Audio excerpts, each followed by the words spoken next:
Hello and welcome to all of you. आप सभी लोगों का स्वागत है। हमने पिछली क्लास में इंट्रोडक्शन अपना ये सब्जेक्ट क्या है और अकाउंटिंग स्टैंडर्ड वन कंप्लीट कर लिया। अकाउंटिंग स्टैंडर्ड वन में हमने देखा था कि भाई अकाउंटिंग पॉलिसीज क्या होती हैं, अकाउंटिंग एस्टिमेट क्या होते हैं, अकाउंटिंग पॉलिसी में जब बदलाव आता है तब हम क्या करते हैं, अकाउंटिंग एस्टिमेट में जब बदलाव आता है तब हम क्या करते हैं। अकाउंटिंग पॉलिसी को जब आप बदलते हो तो आपको पुरानी पॉलिसी चेंज क्यों करी गई, नई पॉलिसी और उसका प्रॉफिट एंड लॉस इम्पैक्ट, ये तीनों चीजें बता करके चलनी होती है, डिस्क्लोज करनी होती है। अकाउंटिंग स्टैंडर्ड वन ये भी बोलता है कि आपको all accounting policy, significant accounting policy disclose करनी एट वन प्लेस, और कुछ बातें फंडामेंटल अकाउंटिंग अजम्पशंस के बारे में भी बोलता है। हम एक क्वेश्चन करेंगे आज अकाउंटिंग स्टैंडर्ड वन के ऊपर ताकि हमारे सारे कंसेप्ट जो थे उसके रिवाइज हो जाएं एंड उसके बाद हम बढ़ेंगे अगले टॉपिक की तरफ जिसका नाम होगा अकाउंटिंग स्टैंडर्ड टू। तो इसको आप क्वेश्चन नंबर 13 को एलडीआर भी बोल सकते हो। आजकल ना बच्चे बोलते हैं भाई एलडीआर क्वेश्चन भी बता दो, तो लास्ट डे रिवीजन क्वेश्चन आप इसको बोलते हो। इससे आपके लगभग सारे क्वेश्चन एएस वन के रिवाइज हो जाएंगे। तो लाइन लिमिटेड इंगेज करता है मैन्युफैक्चरिंग और कॉन्ट्रैक्ट में। वो अपनी फाइनेंशियल स्टेटमेंट बना रहा है 31 मार्च 2025 को। कंपनी फॉलो करती है हिस्टोरिकल कॉस्ट फिक्स एसेट्स के लिए। ये क्या है? ये एक अकाउंटिंग पॉलिसी है जो अकाउंटिंग स्टैंडर्ड 10 में मैं आपको बताऊंगा। फीफो मेथड इन्वेंट्री के लिए ये आज ही कवर हो जाएगा जब हम एएस 2 पढ़ लेंगे। Percentage commission completion method revenue recognition के ये अकाउंटिंग 7 के अंदर कवर हो जाएगा। ड्यूरिंग द ईयर मैनेजमेंट ने चेंजेस करे हैं इन्वेंट्री वैल्यूएशन मेथड को से वेटेड एवरेज के अंदर और डेप्रिसिएशन मेथड को एसएलएम से डब्ल्यूडीवी के अंदर। ये मैनेजमेंट ने चेंजेस करके चले। तो जो ये वाला चेंज हुआ है ये क्या है? ये चेंज इन अकाउंटिंग पॉलिसी हुआ है क्योंकि आपने मेथड को चेंज करा है। मैंने आपको अकाउंटिंग पॉलिसी का क्या बताया था कि प्रिंसिपल और उस प्रिंसिपल को लगाने के लिए जो मेथड आप यूज करते हो वो अकाउंटिंग पॉलिसी के अंदर होता है। डेप्रिसिएशन मेथड एक अपने आप में ही अकाउंटिंग एस्टीमेट है। ये क्या है? अकाउंटिंग एस्टीमेट है। तो इसका जो चेंज है ये क्या है? Change in accounting estimate. हमने और भी एक और भी पढ़ा था चेंज इन अकाउंटिंग एस्टीमेट, उस वो था इन्वेंट्री के ऊपर provision for inventory, provision for obsolete inventory. ये भी हमने पढ़ा था कि आपको प्रोविजन बनाना होता है ऑब्सोलीट इन्वेंट्री के ऊपर। ये भी आपका किस कैटेगरी के अंदर आ जाता है? चेंज इन अकाउंटिंग एस्टीमेट के अंदर आ जाता है। कंपनी ने डिस्क्लोज करा है change in method in notes, very good. ये बिल्कुल ठीक करा है क्योंकि आपने इन्वेंटरी को करा, अकाउंटिंग पॉलिसी का चेंज है तो आपको वो डिस्क्लोज करना है। लेकिन उसने डिस्क्लोज नहीं करा चेंज इन डेप्रिसिएशन मेथड क्योंकि वो कह रहे हैं कि वो मटीरियल नहीं है। तो ये कोई बात थोड़ी ना होती है मटीरियल नहीं है। तो ये उनका कॉस्ट क्या जस्टिफाई है? नहीं, ये जस्टिफाई नहीं है। एडिशनली कंपनी ने नहीं करा disclose accounting policy in recognition of government grant क्योंकि और उसको सिग्निफिकेंट सब्सिडी भी, सब्सिडी मतलब ग्रांट उसको मिली है गवर्नमेंट से। तो यानी कि उसने अपनी अकाउंटिंग पॉलिसी डिस्क्लोज नहीं करी। और एएस वन क्या कहता है? वायलेशन क्या है कि आपने all significant accounting policy should be disclose, तो इसने ये डिस्क्लोज नहीं करी। तो वायलेशन हो गया एएस वन का, किसका? गवर्नमेंट ग्रांट का। क्रिटिकली इवेलुएट करो कि क्या मटीरियलिटी को यूज किया जा सकता है non disclosure for change in accounting policy. ये आपसे इन जनरल पूछा जा रहा है। तो भाई क्या, जब क्या मैंने आपको कुछ पढ़ाया है ऐसा कि चेंज इन अकाउंटिंग पॉलिसी को आप मटीरियलिटी के बेसिस पे डिस्क्लोजर दोगे? नहीं, आपको सभी डिस्क्लोजर देने हैं, पी एंड एल इम्पैक्ट भी आपको बताना है। तो मटीरियलिटी कोई जस्टिफिकेशन फैक्टर नहीं है। जस्टिफाई करो book the change from FIFO to weighted average method फिर treated as change in accounting estimate और पॉलिसी, तो वो चेंज इन अकाउंटिंग एस्टिमेट माना जाएगा, पॉलिसी नहीं माना जाएगा।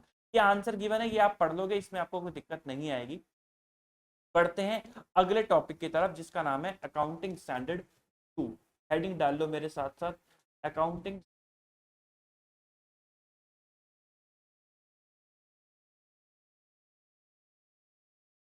इसका नाम क्या है? नाम है साहब valuation of inventory.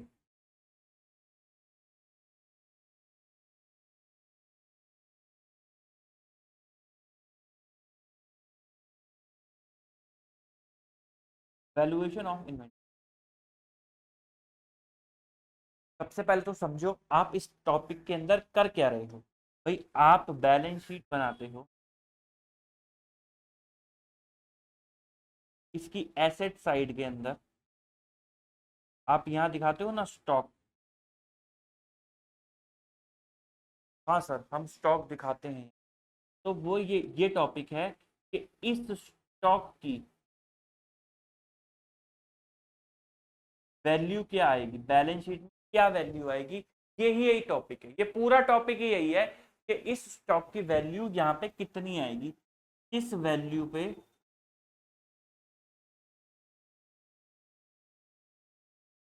Balance sheet में।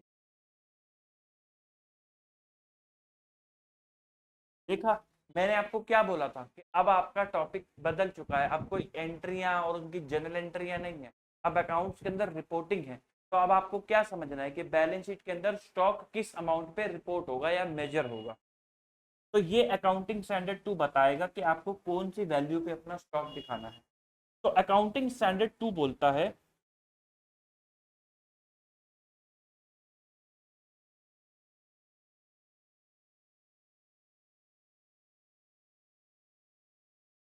Valuation of stock. तो वो कहता है कि उससे पहले आपको समझना पड़ेगा क्या, इससे पहले आपको समझना पड़ेगा मीनिंग ऑफ स्टॉक, या मैं अब लिख रहा हूं इन्वेंट्री, मीनिंग ऑफ इन्वेंट्री। तो जब तक आप मीनिंग नहीं समझोगे कि मीनिंग क्या है इन्वेंट्री का, तब तक हम ये नहीं समझा पाएंगे कि आप इसको किस वैल्यू पे दिखाओगे। तो सर आप फिर बता ही दो कि इन्वेंट्री का मतलब क्या है। तो इन्वेंट्री का मतलब होता है, इन्वेंट्री एक एसेट होती है एसेट होती है। देखो ना, आप एसेट की लाई उसमें दिखाते हो, तो इन्वेंट्री एक एसेट होती है। सर ये एसेट क्यों होती है, ये भी सुन लो। ये एसेट इसलिए होती है, कोई भी चीज इस दुनिया के अंदर आपके अकाउंट्स के अंदर, अब आप गांठ बांध दो, जब तक ये करने के बाद भी, फाइनल में भी, फाइनल के बाद जब काम करने जाओगे तब भी, और अंत तक जब तक आप फाइनेंस की दुनिया से जुड़े रहोगे, balance sheet, profit and loss account, financial statement बनाते रहोगे, तब तक ये बात याद रख लो कि एसेट का मतलब क्या है, कि कोई भी ऐसी चीज जो आज आपके पास है और आपको उसका बेनिफिट भविष्य में मिलना है, वो एसेट है। आप प्रीपेड इंश्योरेंस पे करते हो, बेनिफिट भविष्य में मिलना है, आप एसेट दिखाते हो। आप मशीन खरीदते हो, बेनिफिट भविष्य में मिलना है, आप एसेट दिखाते हो। आपके पास इन्वेंट्री आ रही है, आपके पास माल आ रहा है, मेरी शर्ट टी शर्ट बनाने की फैक्ट्री है, मेरे पास मैं टी शर्ट्स बनाता हूँ और बेचता हूँ, मेरे पास ईयर एंड पे कुछ टी शर्ट्स बची हुई हैं, मैं उनको आगे बेचूंगा और पैसे कमाऊंगा। तो जो क्योंकि मैं पैसे कमाऊंगा तो देयरफॉर मेरे को बेनिफिट आएगा, तो हेंस वो टी शर्ट्स क्या है, इन्वेंट्री है। अब वो किस वैल्यू पे आएगी वो अभी चर्चा कर लेंगे, लेकिन हाँ वो मेरी इन्वेंट्री है, हेंस वो मेरी एसेट है। तो एसेट का मतलब क्या है, जिससे फ्यूचर में इकोनॉमिक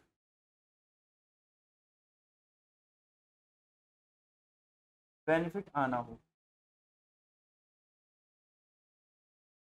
वो क्या बन जाता है, वो आपकी इन्वेंट्री बन जाए, वो आपकी एसेट बन जाती है। तो इन्वेंट्री आपकी एक एसेट है। अब ये एसेट या तो आपने रखी हुई है हेल्ड फॉर, या तो आपने रखी हुई, जैसे मैंने ये टी शर्ट जो है रखी हुई है for sale in ordinary course of business, held for, या फिर ये है और, या फिर आपने रखी हुई है held for consumption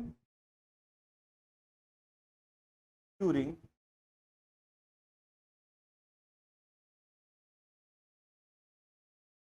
production process में कंज्यूम करने के लिए रखी हुई, या फिर हेल्ड फॉर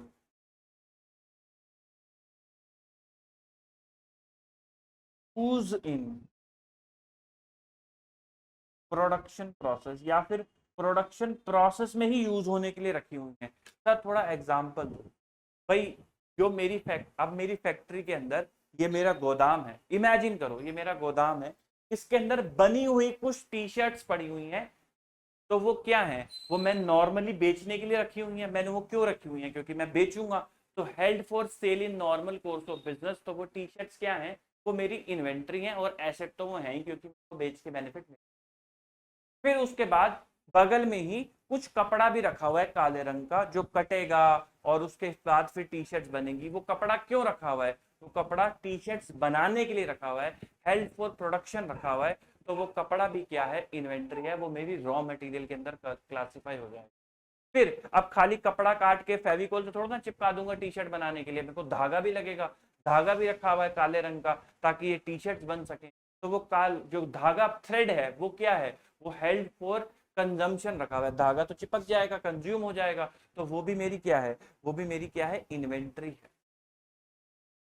तो जो मेरी बनी हुई टी शर्ट्स हैं वो भी मेरी इन्वेंट्री हैं, जो मेरे पास धागा रखा हुआ है वो भी मेरी इन्वेंट्री है, जो मेरे पास कपड़ा रखा हुआ है वो भी मेरी इन्वेंट्री है। तो वो तीनों ही चीजों क्या है, मेरी इन्वेंट्री है, जो मेरी कहाँ आएंगी, बैलेंस शीट के अंदर आएंगी। और इन तीनों ही चीजों की आपको क्या निकालनी होती है, वैल्यू निकालनी होती है। इसमें मैं एग्जाम्पल लिख रहा हूँ फिनिश गुड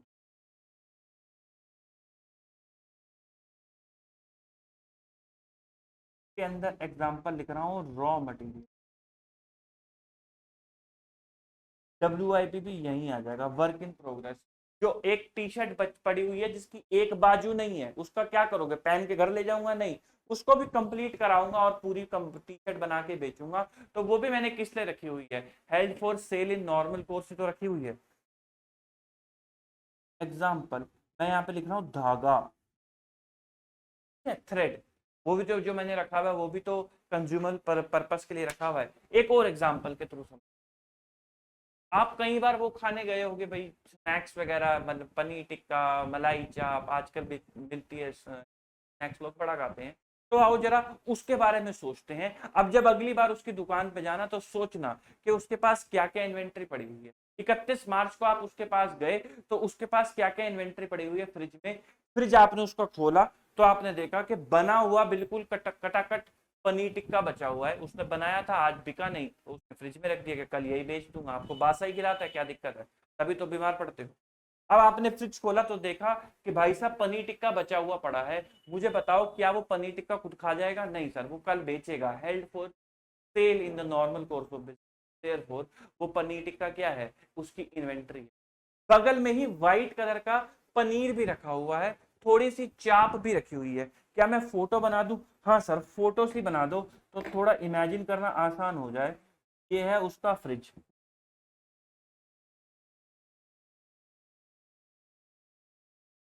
ये है उसका फ्रिज।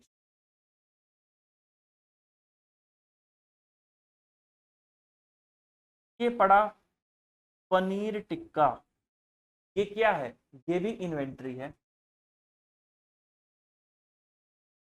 ये पड़ी चाप, बनी हुई चाप नहीं है, रॉ चाप है। इसमें इसको वो बनाता है, स्टफिंग वगैरह करता है, फिर आपको भून भान के जो है क्या कहते हैं, मसाले वसाले लगा के अच्छे से बढ़िया से फिर आपको परोसता है। तो ये चाप भी पड़ी हुई है, ये भी क्या है, ये भी इन्वेंट्री है।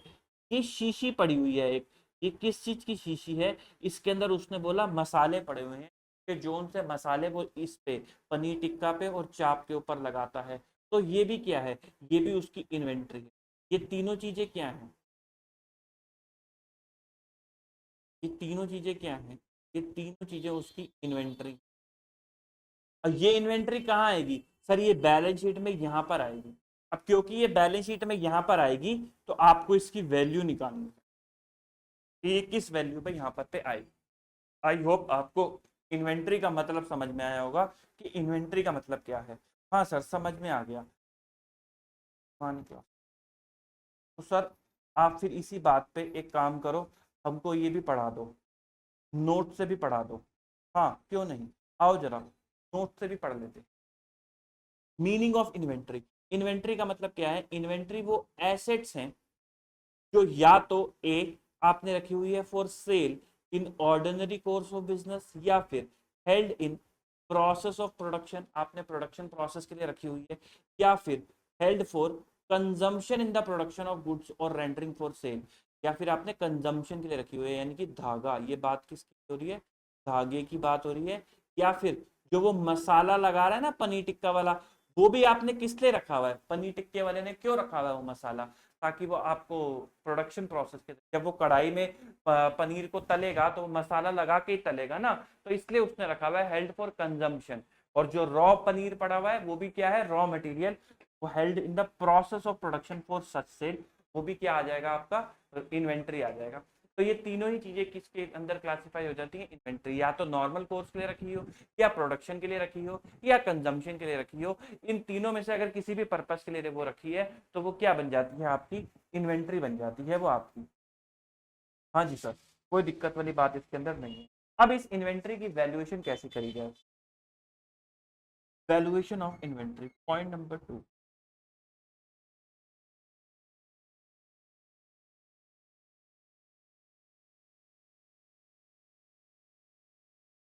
एट ईच बैलेंस शीट, हर एक बैलेंस शीट डेट पे किस कैसे करोगे इन्वेंट्री की वैल्यूएशन, इसको पता है क्या बोलते हैं, इसको बोलते हैं सब्सिक्वेंट रिकॉग्निशन। तो वो कहते हैं कि भाई अगर आपको इन्वेंट्री की वैल्यूएशन करनी है तो आपको इन्वेंट्री को बांटना पड़ेगा। इसमें बांटना पड़ेगा ये समझो। तो स्टैंडर्ड ने कहा कि या तो इन्वेंट्री आपकी होगी क्या, फिनिश गुड्स और WIP, या फिर वो होगी आपकी क्या, रॉ मटेरियल। क्योंकि अभी हमने जो डेफिनेशन देखी उसके अंदर ये तीनों ही क्लासिफाई करती हैं, तो उसने दो कैटेगरी के अंदर बांटा कि या तो वो फिनिश गुड्स है या फिर वो रॉ मटेरियल। उसने कहा कि फिनिश गुड्स की जो वैल्यूएशन होगी वो कैसे होगी, वो आपको देखना होगा कि फिनिश गुड्स की कॉस्ट कितनी है और फिनिश गुड्स की NRV कितनी है। NRV का मतलब है नेट रियलाइजेबल वैल्यू। मैं पूरी फुल फॉर्म लिख दूं क्या,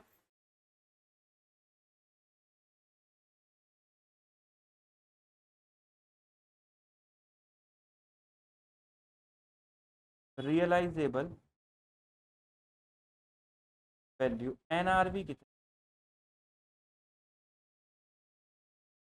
इन दोनों का लोअर आपकी फिनिश गुड्स की वैल्यू होगी, इन दोनों का लोअर।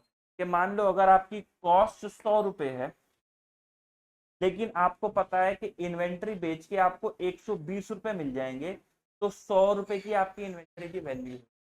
अगर आपकी कॉस्ट 100 रुपए है, लेकिन आपको पता है कि इसको बेच के आपको 80 रुपए ही मिलेंगे, तो आपकी इन्वेंट्री की वैल्यू 80 रुपए होगी। ध्यान से समझो।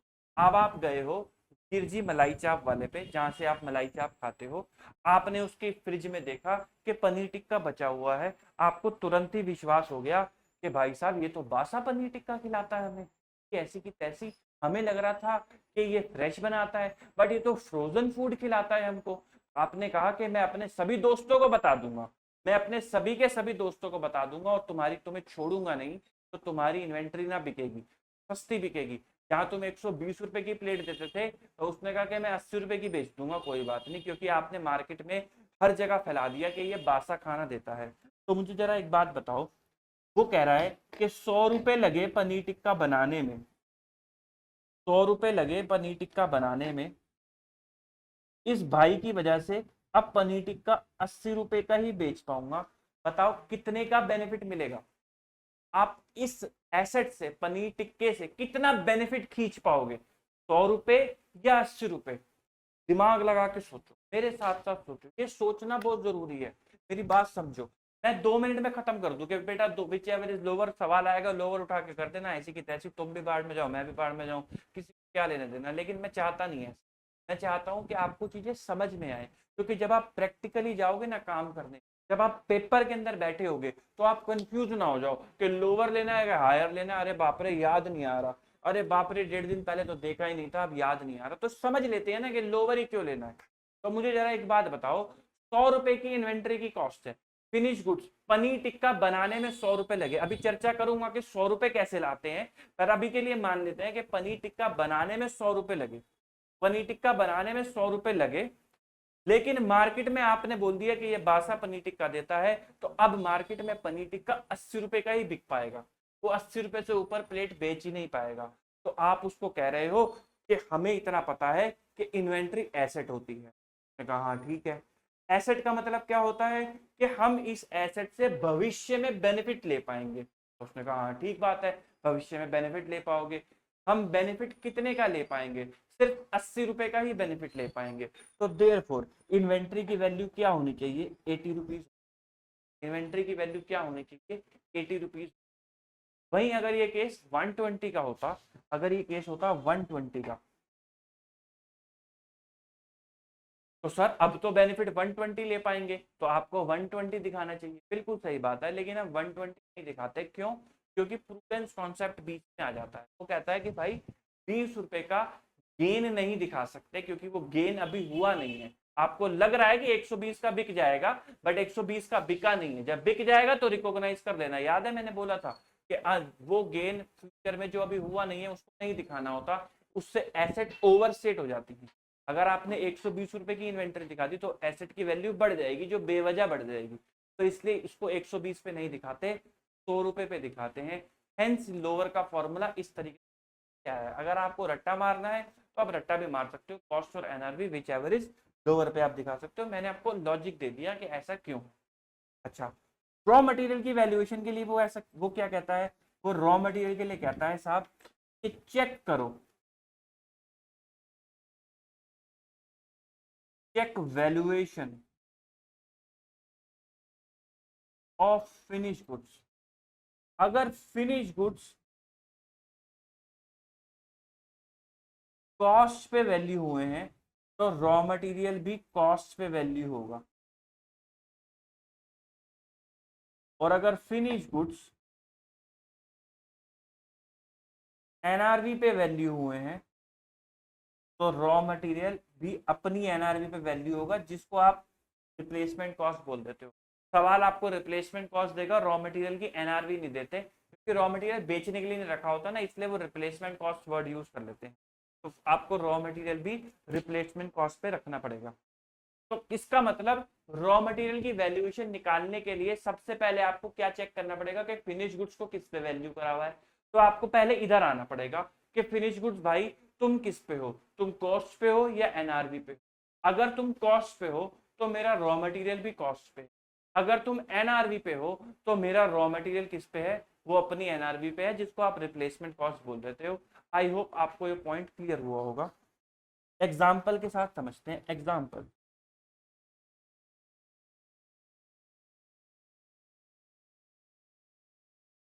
A Limited has following items of stock. Determine value of stock as per accounting standard 2. Item, nature, cost, placement cost और NRV। तो आइटम A, B और D।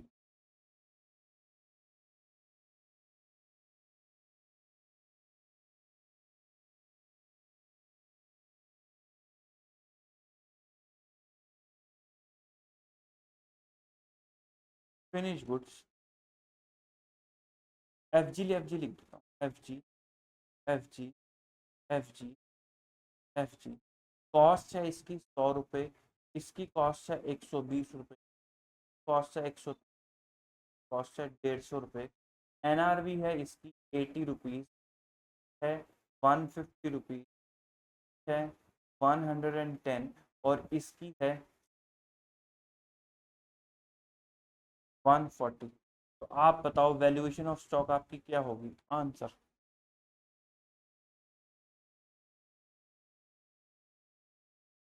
कैलकुलेशन ऑफ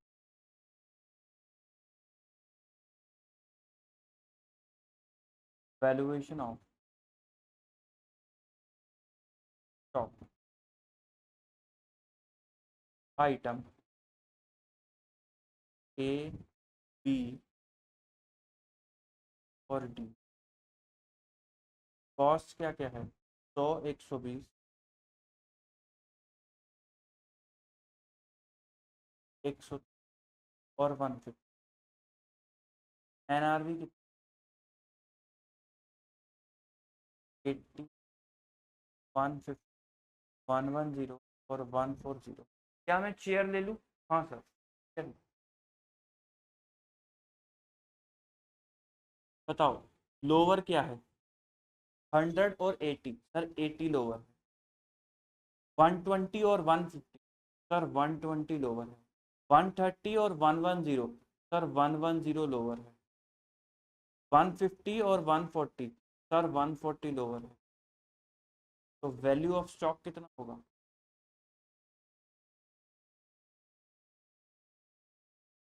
80, 120, 110 और 140। भाई कोई चीज़ 100 रुपए की बनाई है और 80 में ही बिक पाएगी, तो बेनिफिट 80 का ही ले पाएंगे। 120 की बनाई है लेकिन 150 की बिक जाएगी, बट 30 रुपीज़ का अभी गेन हुआ नहीं है, तो आप गेन दिखा नहीं सकते, तो देयर फॉर 120 दिखाना पड़ेगा। 130 की बनाई है, 110 की ही बिक पाएगी तो 110। 150 की बनाई है, 140 की ही बिक पाएगी तो 140। एक और एग्जाम्पल लिखो।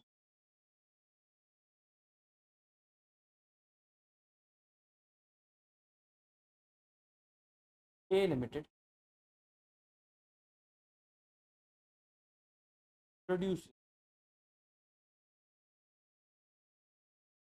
A limited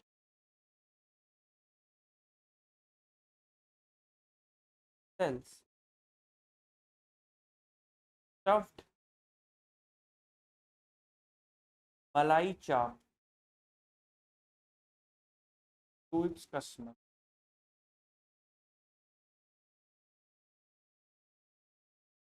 on 31 March 2025। Following are the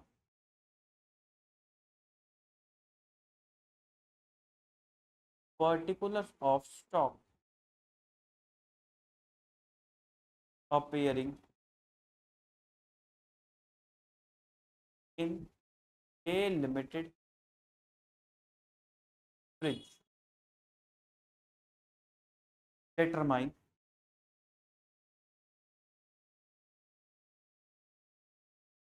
the value of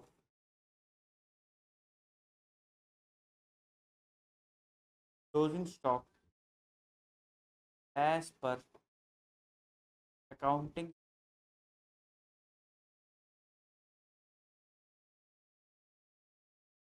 item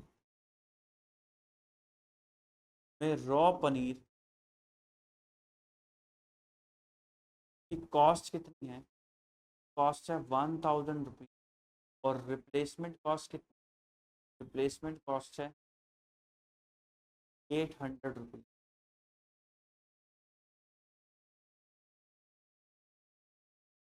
chilli paneer cost कितनी?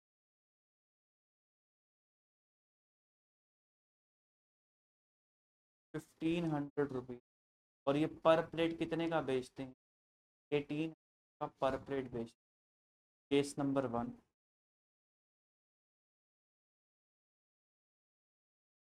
NRB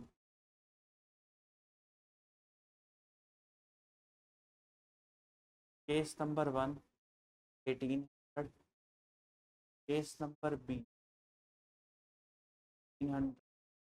case number C 13। ये मैंने आपको एनआरबी बताया।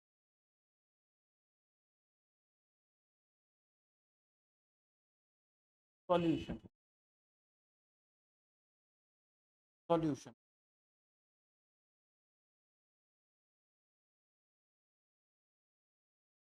कैलकुलेशन ऑफ वैल्यू ऑफ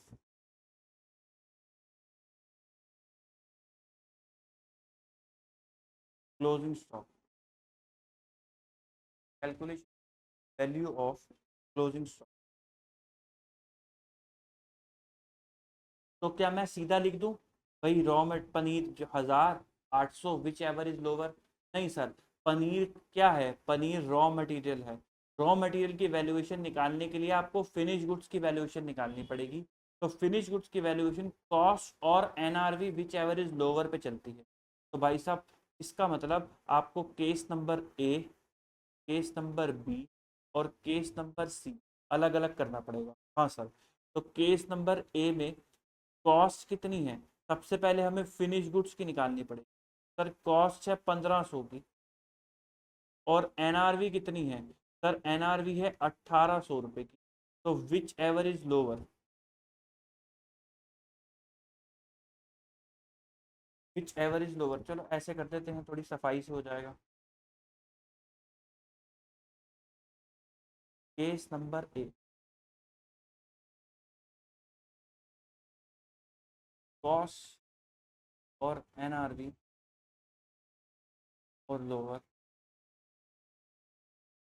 तो सबसे पहले हम बात करेंगे चीक पनीर की, जो कि क्या है हमारा फिनिश गुड्स। क्यों मैं पहले बात फिनिश गुड्स की कर रहा हूँ, क्योंकि सर फिनिश गुड्स के ऊपर ही डिपेंड करता है रॉ मटेरियल। अगर फिनिश गुड्स कॉस्ट पे होगा तो ही रॉ मटेरियल कॉस्ट पे होगा, अगर फिनिश गुड्स एनआरवी पे होगा तो रॉ मटेरियल रिप्लेसमेंट कॉस्ट पे होगा। तो फिनिश गुड्स अगर चिली पनीर मेरा कॉस्ट कितनी है, 1500 की कॉस्ट है और एनआरवी कितनी है, 1800 की एनआरवी है। लोअर क्या हो गया, लोअर होगी कॉस्ट, लोअर हो गई। तो हम किस पे दिखाएंगे, कॉस्ट पे दिखाएंगे, रुपीस 1500। तो अब रॉ पनीर जो है, रॉ पनीर की कॉस्ट कितनी है 1000 और एनआरवी या फिर रिप्लेसमेंट कॉस्ट कितनी है 800। मैं किस पे दिखाऊंगा, अगर फिनिश गुड्स कॉस्ट पे है तो मैं इसको भी कॉस्ट पे दिखाऊंगा, जो कि कितना होगा 1000। तो वैल्यू कितनी आ जाएगी मेरी क्लोजिंग स्टॉक की 2500। ये वैल्यू कहाँ दिखेगी, सर ये वैल्यू बैलेंस शीट के अंदर दिखेगी। बैलेंस शीट में जब आप बनाओगे तो आपको स्टॉक डालना होता है ना, तो आप 2500 का स्टॉक डालोगे। Case number B,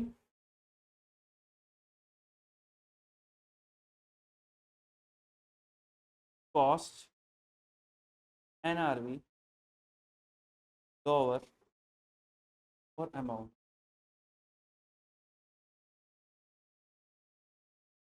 chilli paneer cost कितनी है 1500 की, एनआरवी कितनी है 1500 की। सर दोनों बराबर ही हैं, तो अगर बराबर हैं तो आप मानोगे कि कॉस्ट ही है। अमाउंट क्या हो गया 1500।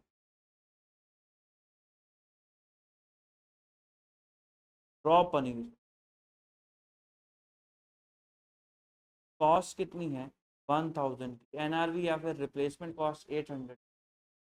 तो ये कॉस्ट पे ही जाएगा क्योंकि फिनिश गुड्स भी कॉस्ट पे ही है। तो 1000, आंसर कितना आ गया 2500 is the. Sir case number C भी कराओ। चिली पनीर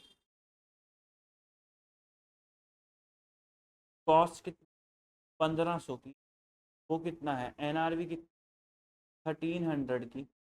लोअर क्या हो गया, लोअर तो सर एनआरवी आ गई 1300। तो बताओ रॉ पनीर कितने पे आएगा, रॉ पनीर सर आएगा 1000 और यहाँ पे होगा 800। और ये एनआरवी पे है तो ये रिप्लेसमेंट कॉस्ट पे होगा, जो कि होगा 800 और ये आ जाएगा 2100। ये है कॉस्ट, ये है रिप्लेसमेंट कॉस्ट और एनआरवी, और ये है लोअर और ये है। This would be your answer. इस तरीके से आपको सवाल को करना है और आप प्रेजेंट भी ऐसे कर सकते हो, कोई दिक्कत वाली बात नहीं है। आई होप आपको क्लियर हुआ होगा। अब इस सारे सवाल के अंदर मैं एक चीज आपको हमेशा बताता जा रहा हूँ, या इवन बोलूँ तो दो चीजें मैं आपको हमेशा बताता जा रहा हूँ। पहली है कॉस्ट, दूसरी है एनआरवी। पहली है कॉस्ट, दूसरी है एनआरवी। कॉस्ट और एनआरवी या फिर रिप्लेसमेंट कॉस्ट भी आप कह सकते हैं। एनआरवी और रिप्लेसमेंट कॉस्ट मार्केट के बेसिस पे निकलती है कि मार्केट में कितना दाम मिलेगा, तो वो आप नहीं, ठीक, वो आप नहीं निकाल सकते, तो वो आपको हमेशा सवाल ही देगा। कॉस्ट लेकिन आप निकाल सकते, ये वाली जो कॉस्ट है ये आपको खुद निकालनी होती।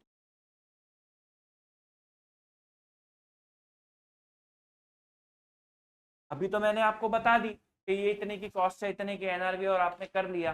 लेकिन सवाल में आपको कॉस्ट निकालने के लिए भी बोल सकता है कि कॉस्ट खुद से निकालो, एनआरवी वो आपको देगा ही देगा। क्यों देगा? क्योंकि आप आपको ये थोड़ा ना बोलेगा कि पेपर छोड़ो, भले मार्केट में बाहर जाओ और पूछो ये कितने का बिक रहा है, और जो बच्चे को जितने का बिक रहा है उस हिसाब से सवाल करो, ऐसा तो नहीं दे सकता। क्योंकि एनआरवी मार्केट फोर्सेस के ऊपर है ना भाई। आपको पता चल गया पनीर बासा है, आपने फैला दिया तो उसकी एनआरवी गिर गई, आप ना फैलाते तो एनआरवी ना गिरती। तो it depend upon the market forces. तो देयरफॉर इंस्टीट्यूट आपको एनआरवी देगा बट कॉस्ट आपसे निकलवाएगा।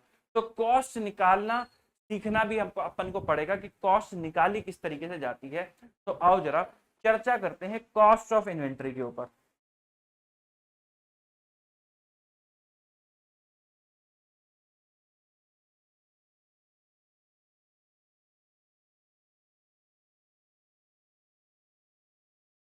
लॉजिक लिखवा दूं पहले? लॉजिक, हाँ सर पहले लॉजिक लिखवा दो। लॉजिक ये है,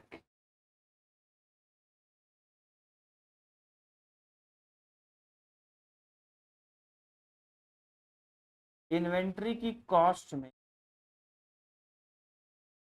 वो सब आएगा जो इन्वेंट्री को उसकी डिजायर्ड कंडीशन और लोकेशन तक लाने में लगा है। इन्वेंट्री बोले तो WIP, raw material, finish good, ये लॉजिक है। इसके ऊपर सारी चीजें बेस्ड हैं। पहले ये समझना जरूरी है, रट्टे तो बाद में भी लगा लेंगे, पहले ये समझ लो। जिसको ना समझ, जिसको दिक्कत लगे वो रट लेना, मैं रटवा भी दूंगा, कोई दिक्कत नहीं। तो inventory, raw material, finish good, WIP, उसकी कॉस्ट में वो सारे खर्चे आ जाएंगे जो खर्चे आपने किए हैं डायरेक्टली उसको उस कंडीशन या उस लोकेशन तक लाने के लिए। जैसे एग्जांपल के लिए जो पनीर टिक्का पड़ा हुआ था, मुझे कुछ पनीर टिक्का ऐसा था जो एक्स्ट्रा भुना हुआ था। क्योंकि जो पनीर टिक्का हम देते हैं, हम दो पार्ट में देते हैं, एक होता है नॉर्मल, एक होता है एक्स्ट्रा बटरी भुना हुआ, जिसके अंदर बटर अंदर डाल डाल के देते हैं, तो वो एक अलग कैटेगरी। अब भाई हमारी डिजायर्ड कंडीशन क्या थी उस बटरी पनीर पनीर टिक्का को लेके, ये थोड़ा एक्स्ट्रा भुने, इसके अंदर बटर की स्टफिंग हो अच्छे से, ताकि खाने वाले को भी मजा आए और हम उसके एक्स्ट्रा पैसे चार्ज कर सकें। तो देयरफॉर जो नॉर्मल पनीर टिक्की की कॉस्ट होगी उसके अंदर बटर की कॉस्ट और एक्स्ट्रा गैस की कॉस्ट आप ऐड कर दोगे उस बटरी पनीर टिक्की की कॉस्ट को पाने के लिए। मैं और एग्जांपल्स देता हूँ। मैं जब वो पनीर टिक्का वाला पनीर लेने गया होगा उसके बारे में विचार करते हैं, या चलो मेरे कपड़ों की फैक्ट्री के बारे में विचार कर लेते हैं। मैं जब ये टी शर्ट बनाने के लिए कपड़ा लेने गया मार्केट से, तो ये कपड़ा मुझे पड़ा, परचेज प्राइस जितने का भी इसका था मुझे उतने का पड़ा। फिर उसके बाद मैंने एक बंदे को पकड़ा जो जो बढ़िया क्वालिटी का कपड़ा दिलवा देता, उसने कमीशन, उसने अपनी कमीशन दी तो मैंने वो भी ऐड कर दी। क्यों? क्योंकि ये कपड़ा खरीदने तक मुझे जो भी खर्चा करना पड़ा मैं वो सब ऐड करता चला गया। मैंने रिक्शा करा मार्केट तक जाने के लिए, मैंने वो भी ऐड कर दिया। कपड़ा लेकर मैं आया अपने गोदाम में, रिक्शे पे ही आया, मैंने वो भी ऐड कर दिया। रिक्शे वाले को 50 रुपए एक्स्ट्रा दिए ताकि वो कपड़ा लोड के सेकंड फ्लोर तक मेरे गोदाम तक पहुंचा दे, मैंने उसके भी पैसे कपड़े की कॉस्ट में ऐड करे। क्यों? क्योंकि कपड़ा जब तक मेरे गोदाम तक नहीं पहुंच जाता उस पे होने वाले सारे खर्चे मैं ऐड करता जाऊंगा। इनको क्या बोलते हैं? इनको बोलते हैं डायरेक्टली एट्रीब्यूटेबल कॉस्ट। तो अगर मैं बात करूं रॉ मटेरियल की, क्योंकि कपड़ा मेरे लिए क्या है? मेरे लिए रॉ मटेरियल। अगर मैं बात करूं रॉ मटेरियल की, तो रॉ मटेरियल मैं परचेज करके आया तो परचेज कॉस्ट लगी होगी मेरी। हाँ साहब बिल्कुल है। फिर मान लो आपको कोई ट्रेड डिस्काउंट मिल गया भाई, मैंने आप जैसे आप भी कई बार जाते हो ना कि दुकानदार को कहते हो भैया आपसे इतना ज्यादा ले रहे हैं तो थोड़ा तो डिस्काउंट दो, तो उसने ट्रेड डिस्काउंट दे दिया। अगर उसने कोई ट्रेड डिस्काउंट दे दिया तो वो आप माइनस कर दोगे ताकि आपकी नेट कॉस्ट निकल करके आ सके। फिर इसके अंदर कोई भी ट्रांसपोर्टेशन की कॉस्ट अगर इनकर हुई,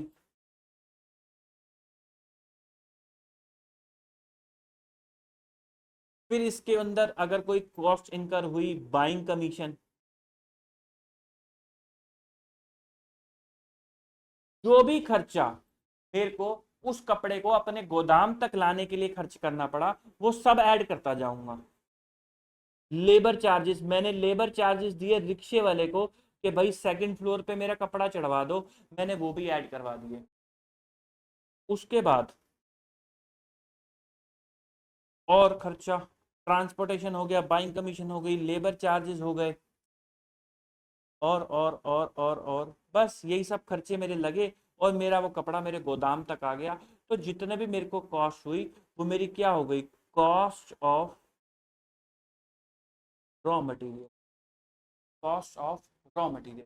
ये कौन सी कॉस्ट है, ये परचेज कॉस्ट है, ये परचेज कॉस्ट है, ठीक है। जैसे फॉर एग्जांपल मैंने 1000 रुपए का कपड़ा खरीदा, या 1000 का नहीं, चलो 10,000 रुपए का मैंने कपड़ा खरीदा 100 मीटर, और उसने मुझे 100 रुपए का डिस्काउंट दे दिया, तो मुझे 9900 का कपड़ा पड़ा।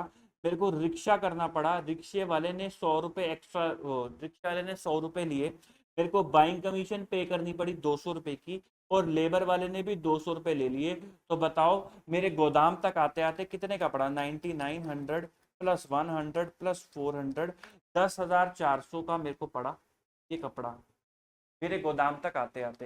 ये कितना है सर, मैं 100 मीटर लेकर आया हूँ, क्वांटिटी कितनी है 100 मीटर, 100 मीटर की मैं क्वांटिटी लेकर आया हूँ। जब मैं ये लेकर आया उसके बाद मैंने टी शर्ट्स को बनाना शुरू करा। हाँ सर, आपने टी शर्ट्स को बनाना शुरू करा ही होगा, क्योंकि यही आपका काम है, जस्ट आप ठीक है, आपने टी शर्ट्स बनाना शुरू करा ही होगा क्योंकि यही आपका काम है, बिल्कुल ठीक बात है। तो 100 मीटर में से मैं आपको ये बता रहा हूँ, इंफॉर्मेशन दे रहा हूँ कि 100 मीटर में से मैं 100 मीटर कपड़ा लेकर आया, 100 मीटर में से मैंने 80 मीटर कपड़ा टी शर्ट्स बनाने में यूज कर लिया। तो मुझे जरा बताओ मेरे गोदाम में कितना कपड़ा अभी भी पड़ा होगा, 20 मीटर्स पड़ा होगा। तो मुझे जरा बताओ मेरा क्लोजिंग स्टॉक कितने का है, सर यही तो आपका क्लोजिंग स्टॉक है, वेरी गुड, यही मेरा क्लोजिंग स्टॉक है, 20 मीटर का। तो मेरे को कॉस्ट किसकी निकालनी है सर, इसी 20 मीटर की कॉस्ट निकालनी है। तो 10,400 100 मीटर की कॉस्ट है, तो 20 मीटर्स की कॉस्ट कितनी होगी, 10,400 डिवाइडेड बाय 100 इंटू 20, 2080 प्लीज, 2080, ये मेरी 20 मीटर की कॉस्ट है। तो जो मैं आपको यहाँ पे लिखवा रहा हूँ ना, रॉ मटेरियल की कॉस्ट, चिली पनीर जैसे 1500 लिखवाया, यहाँ पे भी 1500 केसेस में ये 1500 की कॉस्ट लिखवाई। ये कैसे आ रही है, ये ऐसे आ रही है कि भाई जब आपने रॉ मटेरियल खरीदा होगा, जैसे अगर मैं इसकी बात करूँ रॉ पनीर की, जो मैंने 1000 लिखवाया, सॉरी मैंने 1500 पे कर दिया, वो फिनिश गुड्स है 1000 पे, ये वाला 1000। ये कैसे आ रही है, ये इस तरीके से आ रही है कि आपने जब वो खरीदा था तो कितने का खरीदा था। सर पनीर वाले एग्जाम्पल से भी एक बार बता दो तो मजेदार क्लैरिटी हो जाए। तो सोचो उसने जब पनीर खरीदा होगा, लेट से वो 10 किलो पनीर खरीदने गया होगा, तो जो भी उसको मार्केट में दाम मिला, लेस ट्रेड डिस्काउंट, लेस उसने कोई बाइंग कमीशन वगैरह पे करी, लेस उसने कोई ऐड, उसने कोई transportation buying commission add, transportation cost add, या जो भी उसने खर्चा करा उस पनीर को अपनी दुकान तक लाने में, चाहे लेबर दी, चाहे रिक्शे का भाड़ा दिया, चाहे बाइंग कमीशन दी, चाहे इंश्योरेंस कराया कि रास्ते में पनीर खराब हो जाए तो धूप बारिश से, तो इंश्योरेंस कंपनी पैसे देगी, तो वो भी ऐड हो जाएगा, क्योंकि उसको वो खर्चा करना जरूरी था जब तक वो पनीर उसकी दुकान तक नहीं आ जाता। वो सारा खर्चा हमने उसकी पनीर में ऐड कर दिया, और वो पनीर कितना लेकर आया, पनीर लेकर आया 10 किलो। अभी कितना बचा हुआ है, लेट्स अज्यूम उसके पास 2 किलो पनीर बचा हुआ है, तो डिवाइड बाय 10 इंटू 2, ये आता है कॉस्ट आपकी, ये है वो कॉस्ट जो आपको दी होती है सवाल के अंदर, और कभी कभार आपको निकालनी भी होती है। तो रॉ मटेरियल के केस में आप कैसे निकालते हो कि भाई आपने खरीदा होगा, खरीदने पे जो भी आपने खर्चे करे होंगे, और डिवाइडेड बाय जितनी आपने क्वांटिटी परचेज करी इनटू अभी आपके पास कितनी क्वांटिटी बची हुई है, वो आपकी रॉ मटेरियल की कॉस्ट निकल करके आ जाती है। फिर उसके बाद आप इस कॉस्ट को उसकी रिप्लेसमेंट कॉस्ट, फिनिश गुड्स को चेक करते हो, और यही वाली कॉस्ट को रेफर करके अपनी वैल्यूएशन कर देते हो। अगर आप निकाल रहे हो फिनिश गुड्स की, अगर आप वैल्यूएशन निकाल रहे हो फिनिश गुड्स की,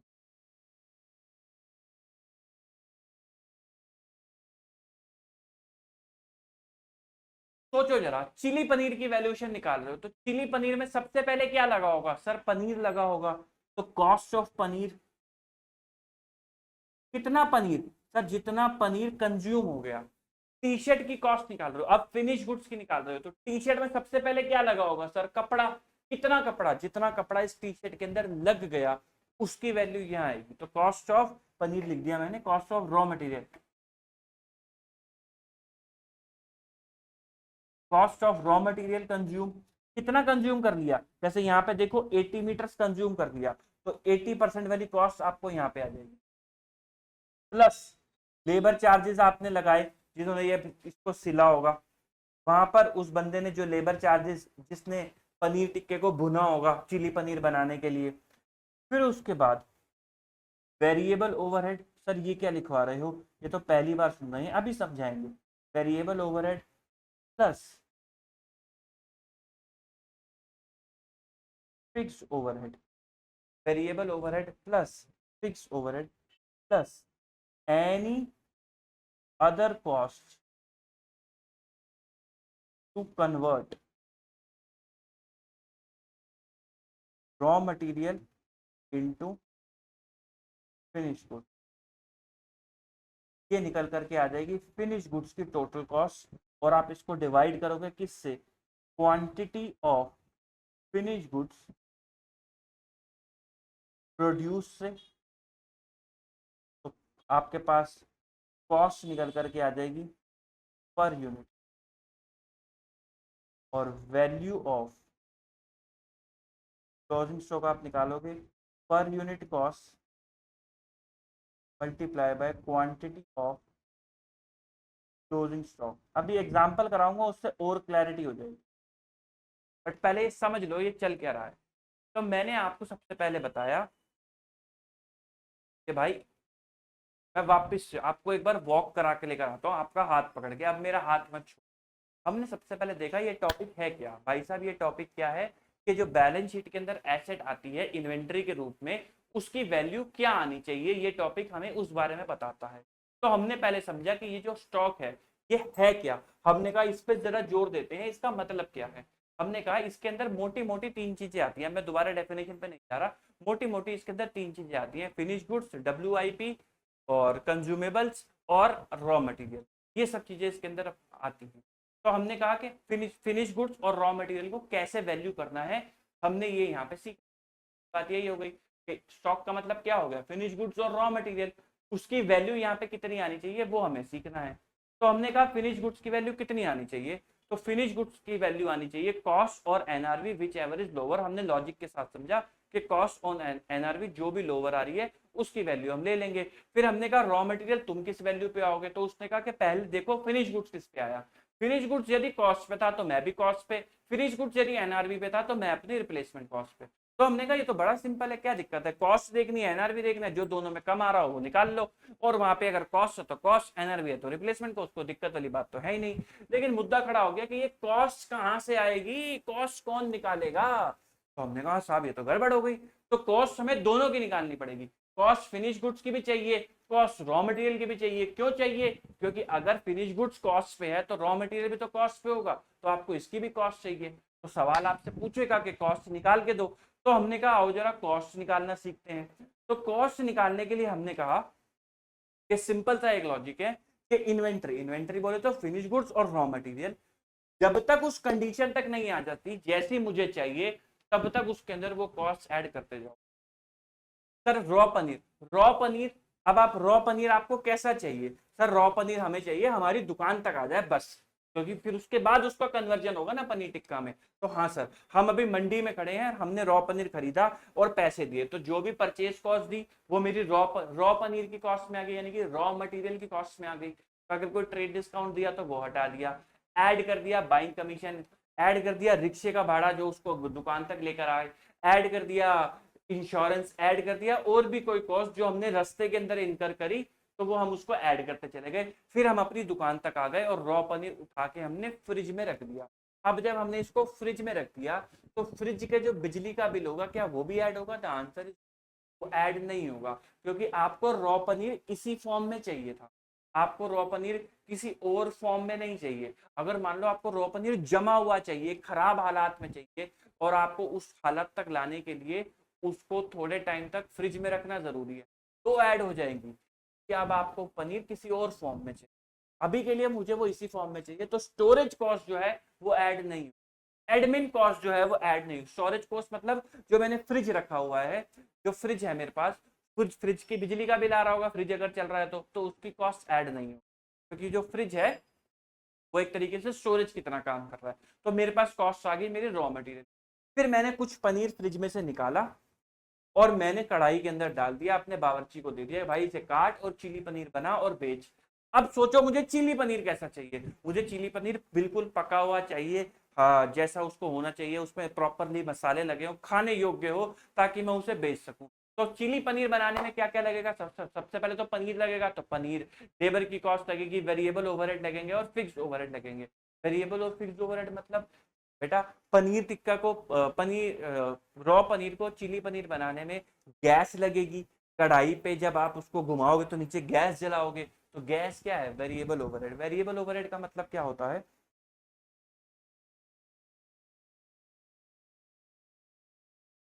पॉइंट नंबर 4,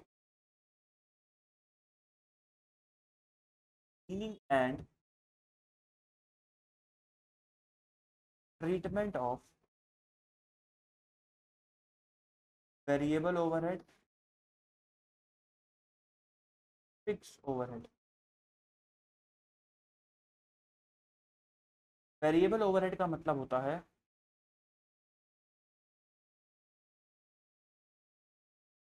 कॉस्ट दैट, चलो हिंदी में लिखता हूँ, वो कॉस्ट जो प्रोडक्शन के साथ लगेगी। Example, gas. जैसे भाई आप जितना ज्यादा पनीर चिली पनीर बनाओगे उतनी ज्यादा गैस कंज्यूम होगी। अगर नहीं बनाओगे, आज बंद कर दिया कि आज नहीं बनाना, तो गैस कंज्यूम क्यों होगी? तो अगर कोई कॉस्ट आपकी इनकर हो रही है प्रोडक्शन के साथ साथ, तो वो वेरिएबल ओवरहेड के अंदर आ जाती है। फिर फिक्स ओवरहेड भी लगेंगे। फिक्स ओवरहेड मतलब कि वो cost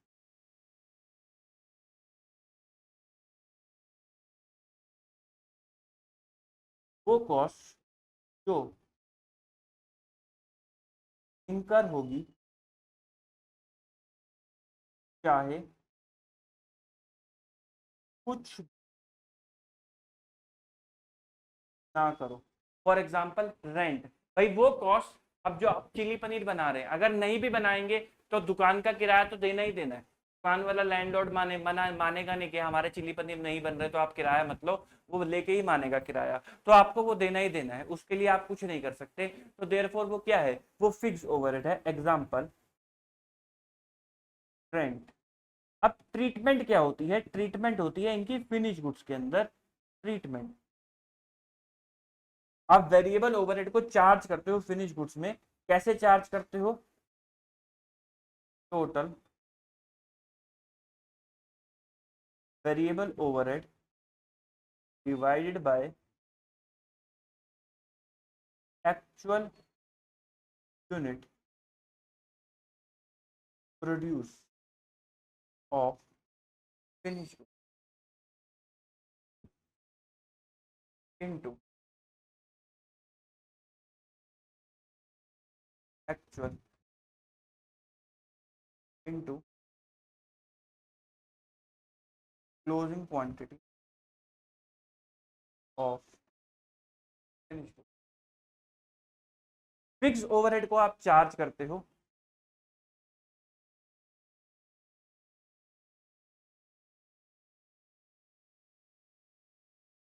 treatment,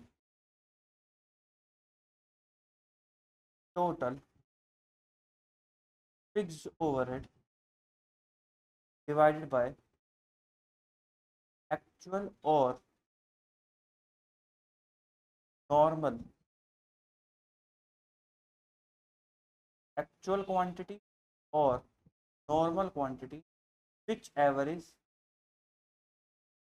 higher into closing unit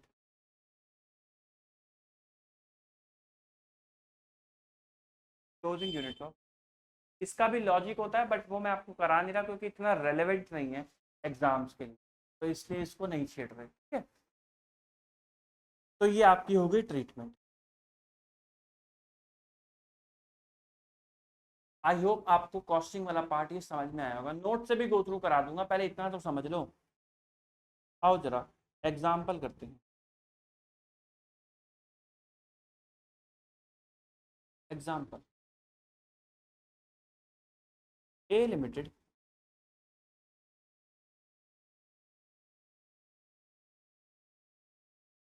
produces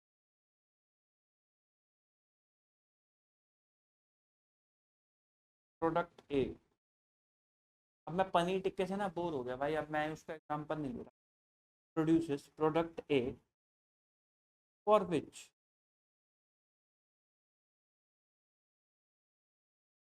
produce cloth for which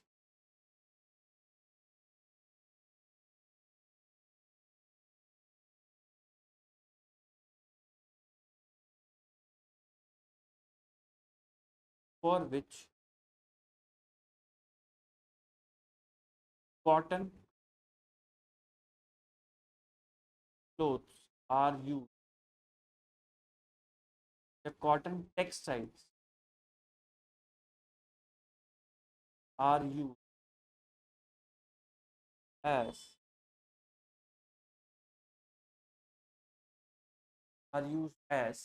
raw material.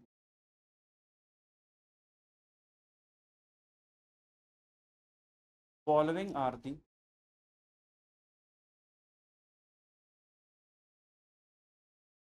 details of quantity and cost.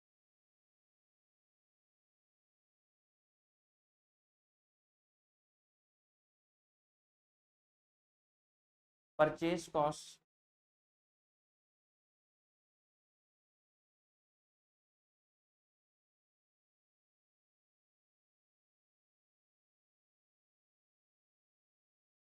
purchase cost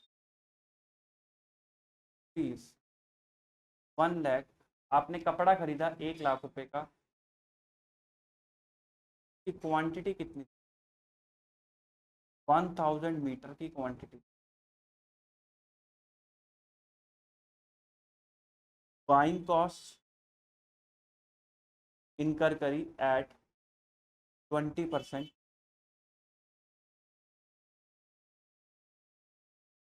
transportation लगाई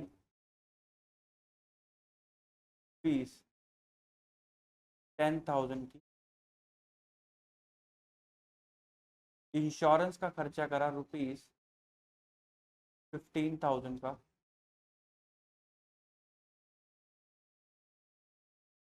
और लेबर हैंडलिंग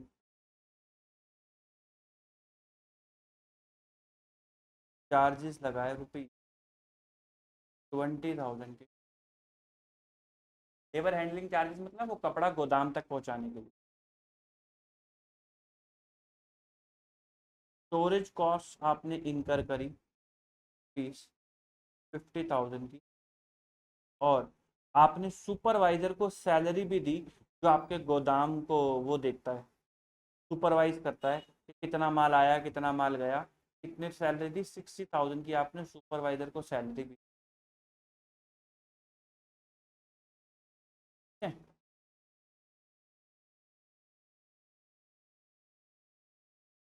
फिर उसके बाद वेरिएबल ओवरहेड आपने इनकर करे फीस 3 लाख रुपीज।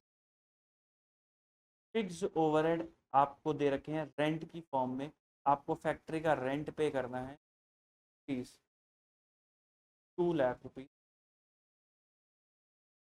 तो ये सब आपको खर्चे दे रखे हैं। Following are details of closing stock and NRV और रिप्लेस।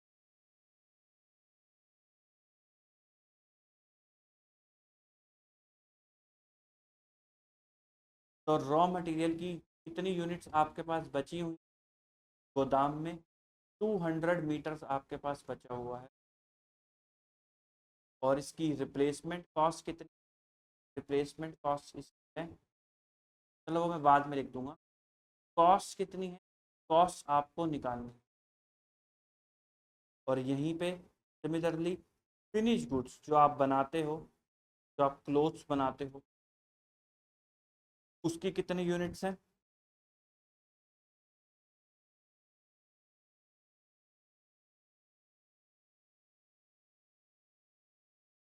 कि 100 यूनिट्स आपके पास बची हुई। एनआरवी उसकी कितनी को लिख देंगे, कॉस्ट आपको बताई नहीं। अब अगर आपको, अब भाई अगर आपको क्या निकालना है, आपको वैल्यू निकालनी है, डिटरमाइन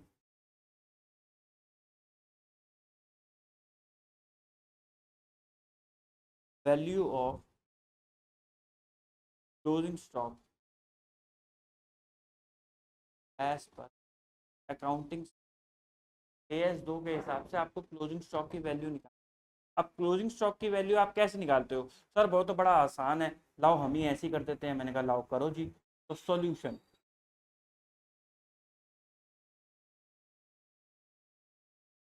तो फिनिश गुड्स और सर रॉ मटेरियल ये लिखना है। मैंने कहा हाँ, बिल्कुल ठीक बात है। तो इनकी कॉस्ट कितनी है, इनकी एनआरवी कितनी है, या फिर रिप्लेसमेंट कॉस्ट कितनी है, लोअर और अमाउंट आपका टोटल आ जाएगा। चलो मैं एनआरवी भी आपको बता ही देता हूँ। एनआरवी लेट से अभी ले लेते हैं 1200 और इस एनआरवी ले लेते हैं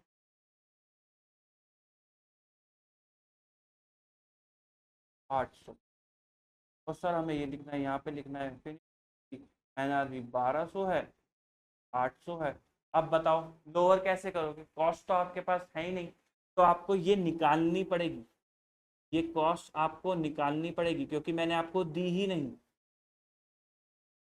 हाँ सर बिल्कुल सही कह रहे हो, तभी आप लोअर निकाल पाओगे और टोटल अमाउंट निकाल पाओगे। तो कैलकुलेशन ऑफ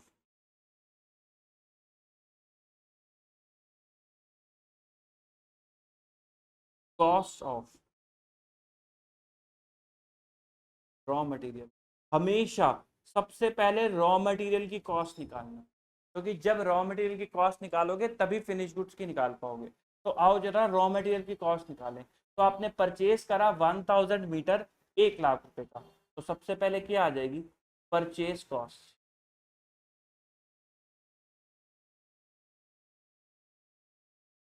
1 लाख रुपए। फिर उसके बाद आपने बाइंग कमीशन पे करी 20% की,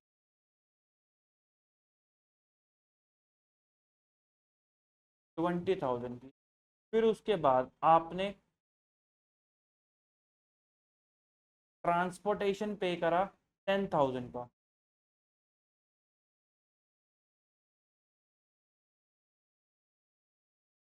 फिर इंश्योरेंस 15,000 रुपए का।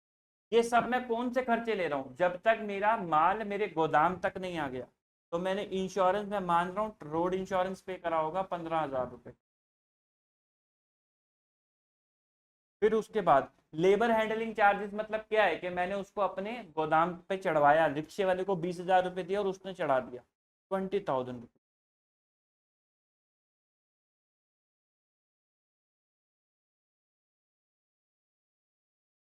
Labour handling charges. फिर उसके बाद स्टोरेज कॉस्ट, क्या मेरे माल को मेरे गोदाम तक लाने में खर्च हुई? नहीं, तो ये कैपिटलाइज नहीं। क्या सुपरवाइजर की सैलरी, क्या सुपरवाइजर ढोके लाया था? नहीं सर, तो ये भी कैपिटलाइज नहीं हो। ये कहाँ जाएगा? सर ये प्रॉफिट एंड लॉस अकाउंट के अंदर चली जाएगी। तो बताओ मेरी रॉ मटेरियल की टोटल कॉस्ट कितनी निकल करके आ रही है? 1 lakh plus 20,000 plus 10,000 plus 15,000 plus 20,000, पर 1,65,000 की मेरे को 1,000 मीटर की कॉस्ट पड़ी। यानी कि जब मैं 1,000 मीटर अपने गोदाम में ले आया तब तक मैं अपनी जेब से कितना पैसा दे चुका था, 1,65,000 रुपये तब तक मैं अपनी जेब से दे चुका था। तो ये कॉस्ट किसके लिए है, ये कॉस्ट ऑफ 1,000 मीटर है। आपके पास रॉ मटेरियल कितना पड़ा है, हमारे पास सर पड़ा है 200 मीटर। तो कॉस्ट ऑफ 200 मीटर कितनी होगी सर, 1,65,000। अगर ये 1,000 के लिए है तो बताओ 200 के लिए कितने,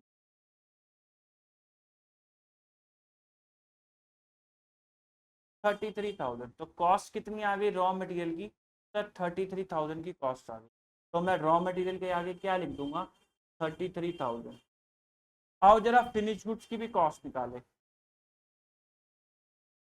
कॉस्ट ऑफ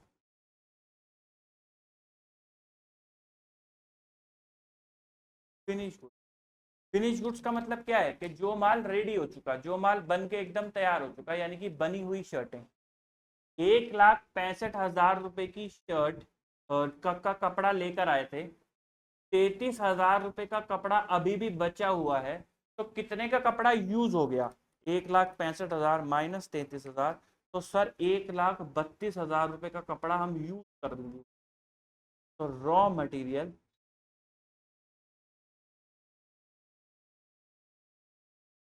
कंज्यूम, कितने का कपड़ा आपने यूज किया, रॉ मटेरियल आपने कंज्यूम कर लिया।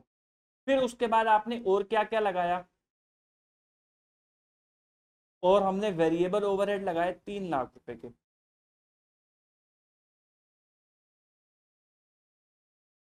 वेरिएबल ओवरहेड लगाए हमने 3 लाख रुपए के। आप पूरे भी लिख सकते हो तो भी आंसर आ जाएगा, सीधे सीधे लिख दो वेरिएबल ओवरहेड लगाए 3 लाख रुपए। फिक्स्ड ओवरहेड, फिक्स्ड ओवरहेड आपने कितने खर्च करे, 2 लाख। ये पूरे नहीं लिख सकते क्योंकि इसके अंदर आपको नॉर्मल भी देखना होता है। तो 2 लाख डिवाइडेड बाय, क्या मैंने आपको नॉर्मल दिया है, नहीं दिया, तो मैं यहाँ दे देता हूँ।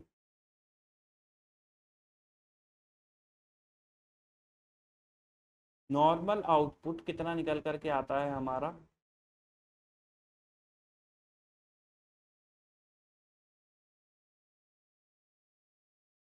1,000। हम इन जनरल 1,000 शर्टें जो हैं वो बना देते हैं। तो आप कैसे लिखोगे, आप लिखोगे आपने एक्चुअली में कितने बनाई हैं, आपने एक्चुअली में बनाई हैं, तो एक और इंफॉर्मेशन और लिख लो, ओपनिंग स्टॉक 0।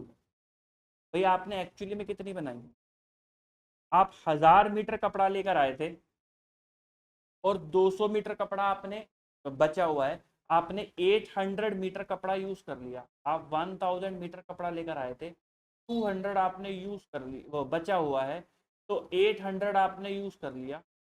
हम अब कोई इन्फॉर्मेशन नहीं गिवन तो हम मानेंगे 800 मीटर से 800 शर्ट्स ही बन जाती होंगी, 1:1, 800 शर्ट्स ही बन जाती होंगी। तो आपने 800 शर्टें एक्चुअली में बनाई हैं क्योंकि कोई इन्फॉर्मेशन नहीं गिवन, तो 800 शर्ट्स आपने एक्चुअली में बनाई हैं, और आप नॉर्मली 1,000 बनाते हो, whichever is higher, whichever is higher. तो हायर क्या निकल कर के आएगा, हायर निकल कर के आएगा 1,000।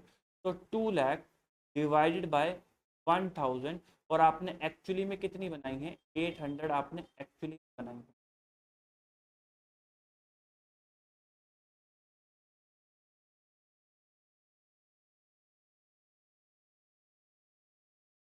ये मैं किसकी कॉस्ट निकाल रहा हूँ, फिनिश गुड्स प्रोड्यूस। तो आपने कितने फिनिश गुड्स प्रोड्यूस करे हैं, 800 यूनिट्स आपने प्रोड्यूस करे। तो ये कॉस्ट किसकी है, ये 800 यूनिट्स की कॉस्ट है। जैसे ये किसकी थी, रॉ मटेरियल परचेज की कॉस्ट थी, तो ये किसकी थी, ये 1,000 मीटर की कॉस्ट थी, तो ये 800 शर्टों की कॉस्ट है। तो ये आ जाएगा रुपी 1,60,000। तो total cost of finish goods produce कितनी आ गई, जो कि कितनी 800 यूनिट। 1,32,000 प्लस 3 लाख प्लस 1,60,000 तो 5,92,000। 5,92,000 आपके पास टोटल 800 यूनिट्स कॉस्ट आ गई। आपके पास यूनिट्स बची कितनी हुई हैं 100 यूनिट्स। तो ये 800 की हैं तो आप 100 की निकाल सकते। Cost of 100 unit 5,92,000 divided by 800 into 100। तो ये निकल करके आ गई 74,000 की कॉस्ट निकल करके आ गई 74,000। अब ये 1200 इंटू 100 हो गई 1,00,000 और 800 200 ये हो गई 1,60,000।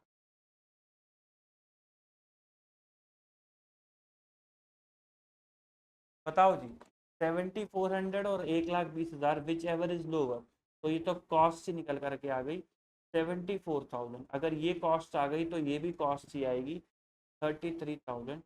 हो गया 4,3,7,1 1,07,000। किसी को कोई डाउट हो तो सर रिपीट कर दो। हाँ कोई नहीं रिपीट करवा लो। मैंने आपको ये बोला, मैंने आपसे कहा कि देखो दोस्त ये कॉस्ट आपको निकालनी होगी सवाल के अंदर। ये कॉस्ट आपको निकालनी होगी सवाल के अंदर तो आपको इमेजिन करना पड़ेगा, क्योंकि मेरे को नहीं पता ना सवाल कैसा आ जाए। मैं आपको यहाँ से बोल के भेज दूँ कि रिपीटेड क्वेश्चन है ये सब कर लो, इंस्टीट्यूट है सी का कोर्स है, बीकॉम का कोर्स थोड़ा ना है, प्रोफेशनल एग्जामिनेशन। तो हमें अंडरस्टैंड करके जाना जरूरी है। तो ये वाली कॉस्ट जो है वो आपको निकालनी होगी। तो आपको इमेजिन करना पड़ेगा कि मैं रॉ मटेरियल की कॉस्ट निकाल रहा हूँ या मैं फिनिश गुड्स। अब आपको कॉस्ट अगर रॉ मटेरियल की निकालनी है तो आपको क्या देखना है कि रॉ मटेरियल जब तक मेरी दुकान तक नहीं आ गया तब तक उस पर कितना खर्चा हुआ, तब तक उस पर जितना भी खर्चा होता गया वो सब मैं ऐड कर दूंगा। और फिनिश गुड्स जब तक फिनिश गुड्स मेरे हिसाब से रेडी नहीं हो गया तब तक उस पर जितना भी खर्चा हुआ मैं ऐड करता जाऊंगा। वेरिएबल ओवरहेड मैंने आपको कहा कि क्या होते हैं, जो जितनी ज्यादा आप यूनिट्स प्रोड्यूस करते हो, जितनी ज्यादा मैं शर्ट्स बनाऊंगा उतनी ज्यादा मेरी बिजली का बिल आएगा क्योंकि उतनी ज्यादा मशीनें चलेंगी। जितने ज्यादा मैं चिली पनीर बनाऊंगा उतना ज्यादा मेरा गैस की कॉस्ट आएगी क्योंकि नीचे सिलेंडर ऑन रहेगा। लेकिन रेंट का खर्चा फिक्स है क्योंकि चाहे मैं बनाऊं या ना बनाऊं मुझे रेंट उतना ही देना है, ज्यादा बनाऊं तो भी उतना देना है, कम बनाऊं तो भी उतना देना है। हेंस वो फिक्स्ड ओवरहेड है। तो फिक्स्ड ओवरहेड को आप एब्जॉर्ब कराने के लिए क्या लिखते हो, आप फिक्स ओवरहेड के लिए लिखते हो total fix overhead divide by actual quantity और normal whichever is higher into closing. यहां मैंने क्लोजिंग लिखवाया है क्योंकि अगर आपको डायरेक्ट क्लोजिंग स्टॉक की वैल्यू निकालनी हो तो मैं यहाँ पे ये लिखवा देता हूँ अगर आपको इससे कंफ्यूजन। यूनिट तो अब ठीक है, बच्चे कह रहे हैं फॉर्मूला और वो उल्टा चल रहा था तो वो भी ठीक था ये भी ठीक है तो यूनिट। बट कभी कभार क्लोजिंग स्टॉक से भी करना पड़ेगा, फिर जब सवाल आएगा तो कर लेंगे। तो वेरिएबल ओवरहेड का मतलब क्या है कि भाई साहब जो मेरी वेरिएबल ओवरहेड को कैसे ट्रीट करोगे, total variable overhead divided by actual units produce into actual unit produce. ये क्या है, ये एक्चुअल है, ये भी क्या है एक्चुअल है। ये निकल करके आ जाएगा आपका वेरिएबल। फिक्स कैसे निकालोगे, फिक्स निकालोगे टोटल वेरिए fix overhead divided by actual या normal whichever is higher. इसका लॉजिक अब मैं नहीं बता रहा, प्रेशर ज्यादा हो जाएगा। एक्चुअल और normal whichever is higher into actual unit produce, उससे भी आपका आंसर आ जाएगा। हाँ हमने एक बच्चा कह रहा है यूट्यूब पे आपने बता रखा है, हाँ यूट्यूब पे इसकी चर्चा हो रखी है, ठीक है आप वहां से भी देख सकते हो, कोई दिक्कत नहीं है। एनीवे फिर हमने कहा चलो एक एग्जाम्पल के थ्रू समझ। तो एक ए लिमिटेड है वो कपड़े प्रोड्यूस करता है, कपड़े प्रोड्यूस करने के लिए उसे कपड़ा जैसे टी शर्ट्स बनाने के लिए उसे कपड़ा चाहिए, तो जिसके लिए वो कॉटन टेक्सटाइल जो है प्रोड्यूस करता है। तो कॉटन टेक्सटाइल क्या हो गई, उसके लिए रॉ मटेरियल हो गई। आपको डिटेल दे रखी है परचेज कॉस्ट, ये किसकी परचेज कॉस्ट होगी, ये कॉटन टेक्सटाइल की परचेज कॉस्ट होगी। 1 लाख रुपए खर्च करे और 1000 मीटर कॉटन के थान ले आए, कॉटन टेक्सटाइल की थान ले आए 1000 मीटर, बाइंग कमीशन पे करी 20% की, ट्रांसपोर्टेशन का खर्चा पे करा। ट्रांसपोर्टेशन किस पे करा होगा? कॉटन टेक्सटाइल को अपनी दुकान तक लाने के लिए। इंश्योरेंस पे करा, कॉटन टेक्सटाइल को रोड इंश्योरेंस पे करवा के लेकर आए। लेबर हैंडलिंग चार्जेस, लेबर ऊपर लेके गई 20,000 रुपए पे। फिर उसके बाद जिस वेयर हाउस में रखा उसका रेंट पे करा, उस वेयर हाउस में एक बंदा बिठा रखा था 60,000 की सैलरी वाला।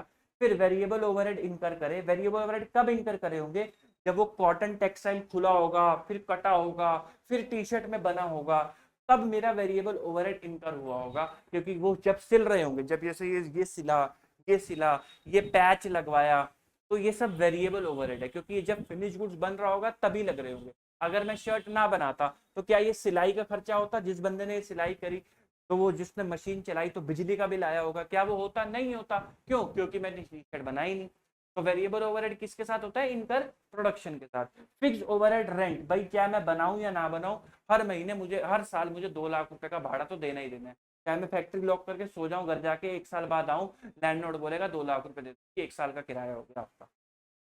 फिर आज के दिन क्लोजिंग बैलेंस शीट वाले दिन 200 मीटर का मेरे पे क्लोजिंग स्टॉक पड़ा हुआ है रॉ मटेरियल का, और 1000 यूनिट पड़ी हुई है फिनिश गुड्स की। मैंने 1000 मीटर कपड़ा खरीदा, 200 मीटर कपड़ा अभी भी बचा हुआ है, तो मैंने 800 मीटर कपड़ा यूज कर लिया। का मतलब मैंने 800 मीटर का कपड़ा इस्तेमाल कर लिया। अब ये जो 800 मीटर का कपड़ा मैंने इस्तेमाल कर लिया, इससे मैंने कितनी शर्ट्स बनाई होंगी? मैंने एज्यूम कर लिया कि मैंने 800 शर्टें बना दी होंगी, कि मैं जितना मीटर कपड़ा लगाता हूँ उतने की शर्ट्स बना देता हूँ, तो 800 मीटर मैंने 800 शर्टें मैंने बना दी होंगी, तो 800 शर्ट्स मैंने एज्यूम कर लिया। अब मैंने कहा चलो आओ वैल्यूएशन निकालें। अच्छा, नॉर्मल आउटपुट कितना बनाते हैं? इन जनरल हम 1000 बनाते हैं। क्लोजिंग स्टॉक की वैल्यू निकालनी है, और ओपनिंग स्टॉक बता रखा है कि 0 था, तो हम यही टेबल बनाते हैं। भाई फिनिश गुड्स की कॉस्ट कितनी थी, रॉ मटेरियल की कितनी थी, फिर एनआरवी कितनी थी, फिर पहले फिनिश गुड्स का देखते हैं। Finish goods whichever is lower, cost आ रही है या एनआरवी आ रहा है? लेकिन यहाँ पर कॉस्ट थी ही नहीं, यहाँ पर तो कॉस्ट थी ही नहीं, इन दोनों ही केसेस में कॉस्ट थी नहीं। तो मुझे जरा बताओ, आप कैसे निकालते लोअर? आप निकाल ही नहीं सकते थे लोअर। हाँ साहब, बिल्कुल सही कह रहे हो सर आप। मैं इसको भी टेप लगा दूं? हाँ सर, इसको भी टेप लगा दो। तो आप लगा ही नहीं सकते थे कि कैसे लोअर निकालते। आपके पास तो बस यही इंफॉर्मेशन अवेलेबल थी एनआरबी की, तो ये तो बड़ी दिक्कत हो गई। तो आपको कॉस्ट निकालनी पड़ेगी। तो मैंने आपको कहा हमेशा सबसे पहले रॉ मटेरियल की कॉस्ट निकाल, और रॉ मटेरियल आपने कितना परचेज करा है उसकी कॉस्ट निकाल। तो आपने कहा चलो सर निकालते हैं कि कितना रॉ मटेरियल परचेज करा है। हमने 1000 मीटर परचेज करा था, तो उसकी परचेज कॉस्ट कितनी थी? 1 लाख रुपए की परचेज कॉस्ट थी। उस पर बाइंग कमीशन पे करी, वो लगा दिया। उस पर ट्रांसपोर्टेशन पे करी, वो लगा दिया। उस पर इंश्योरेंस पे करा, वो लगा दिया। लेबर हैंडलिंग चार्जेस पे करे, वो। तो यहाँ तक की कॉस्ट कब तक की कॉस्ट है? उस रॉ मटेरियल को दुकान तक लाने का कॉस्ट सारा मैं ऐड करता चला गया। दुकान पे आने के बाद जो स्टोरेज लगी मैंने ऐड नहीं करी। दुकान पे आने के बाद जो सुपरवाइजर को सैलरी दी मैंने ऐड नहीं करी। क्यों? क्योंकि मेरा जो रॉ मटेरियल मुझे जिस हालात में मेरी दुकान पे चाहिए था वो पहुंच गया। अगर मुझे किसी और हालात में चाहिए होता और उस पर जो भी खर्चा होता तो मैं ऐड करता। एनीवे, तो ये आ गई मेरी टोटल कॉस्ट। अब जब ये मेरी टोटल कॉस्ट निकल करके आ गई, ये किसकी है? ये 1000 मीटर की कॉस्ट है। लेकिन हमें किसकी चाहिए? हमें तो चाहिए 200 मीटर की। तो हमने कहा ये 1000 मीटर की है, 200 मीटर की 33,200 मीटर की कॉस्ट हो गई। तो मैंने यहाँ पे 33,000 की कॉस्ट 200 मीटर की लिख दी। 33,000 33,000 मैंने 200 मीटर की कॉस्ट यहाँ पर लिख। फिर उसके बाद निकालनी थी फिनिश गुड्स की कॉस्ट। अब जब फिनिश गुड्स की कॉस्ट निकालनी है, तो फिनिश गुड्स बनाने में सबसे पहले ये काली टी शर्ट बनाने में सबसे पहले क्या लगा होगा? काला कपड़ा ही तो लगा होगा ना। तो ये काला कपड़ा कितना लगा है सर? ये काला कपड़ा 800 मीटर लगा है। आपने अभी भी बताया था 800 मीटर, क्योंकि 1000 मीटर लेकर आए, 200 मीटर बेच पड़ा हुआ है, तो 800 मीटर लग गया होगा। तो मैंने कहा कि अगर 1,65,000 रुपए का कपड़ा खरीदा था और जिसमें से 33,000 का कपड़ा बचा हुआ है, तो यानी कि 1,32,000 रुपए का कपड़ा लगा दिया होगा। किस में लगा दिया होगा? फिनिश गुड्स बनाने में लगा दिया होगा। वेरिएबल ओवरहेड लाओ मैं फॉर्मूले से भी कर दूं, कई बच्चे कंफ्यूज हो रहे थे। तो 3 लाख डिवाइडेड बाय 800 इंटू 800, क्योंकि एक्चुअल एक्चुअल तो सेम ही है ना, equal to 3। Fixed overhead 2 lakh divided by 800 और 1000 whichever is higher, higher आ गया 1000 इंटू एक्चुअल 800, तो 1,60,000। अब ये आपके फॉर्मूले से मैच भी कर रहा है, ठीक है ना। टोटल फिक्स्ड ओवरहेड एक्चुअल और नॉर्मल हायर इंटू एक्चुअल, और यहाँ पर भी यही है, total divide by actual into actual. तो फिक्स्ड ओवरहेड कितना बना 1,60,000, टोटल आ गया 5,92,000। ये 5,92,000 का खर्चा हुआ 800 यूनिट्स बनाने में। आपको कितने के लिए चाहिए, हमें तो चाहिए 100 यूनिट्स के लिए। तो मैंने कॉस्ट निकाली 100 की, वो निकल करके आई 74,000। तो फिर मैंने यहाँ पे क्या लिख दिया, मैंने लिख दिया 74,000। अब जब मैंने 74,000 लिखा तो मेरे पे दोनों इंफॉर्मेशन आ गई। जैसे ही मेरे पे दोनों इंफॉर्मेशन आ गई तो मैंने कहा कि लोअर क्या है, लोअर है साहब कॉस्ट। तो जैसे ही अगर ये कॉस्ट पे आ रहा है तो ये भी किस पे आएगा, ये भी साहब कॉस्ट पे ही आएगा। तो ये भी कॉस्ट पे, ये भी कॉस्ट पे, तो टोटल कॉस्ट की टोटल वैल्यू कितनी आ गई, 1,07,000 की मेरी टोटल वैल्यू आ गई। ये है पूरी चर्चा अभी तक की।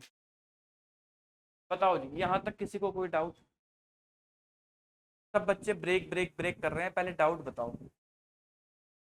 चलो लो, पहले ब्रेक ले लो भाई। तो एक शॉर्ट ब्रेक लेते हैं, ब्रेक के बाद इंस्टीट्यूट के मटेरियल के क्वेश्चंस करेंगे। आई होप आप लोगों को समझ आ गया होगा, हमने काफी डिटेल की चर्चा करी है।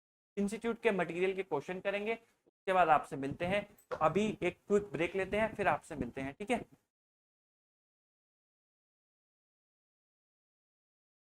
चलो जी, स्वागत है आप सभी लोगों का ब्रेक के बाद। तो कंसेप्ट हमने मोरलेस कर लिए हैं डिस्कस। क्वेश्चंस पे चलते हैं। अकाउंटिंग स्टैंडर्ड 2 के सवालों की तरफ आगे बढ़ते हैं और प्रैक्टिस करते हैं अपने क्वेश्चन। आओ जरा क्वेश्चन बैंक पे मेरे साथ साथ। Question number 1, a company deal in 3 product A B and C. इन प्रोडक्ट में वो डील करती है ए बी और सी के, जो ना तो सिमिलर है ना ही इंटरचेंजेबल है। ये इस लाइन का क्या मतलब है, जब थ्योरी एक बार कराऊंगा तो बता दूंगा। At the time of closing of its account for the year ended 1-2, the historical cost और एनआरवी आपको दे रखी है आइटम्स की, item A B C, historical cost और एनआरवी। आपको वैल्यू बतानी है क्लोजिंग स्टॉक की कितनी। तो आओ जरा पेजेस पहले इंसर्ट कर लूँ मैं। हाँ सर, आप पेज इंसर्ट कर लो।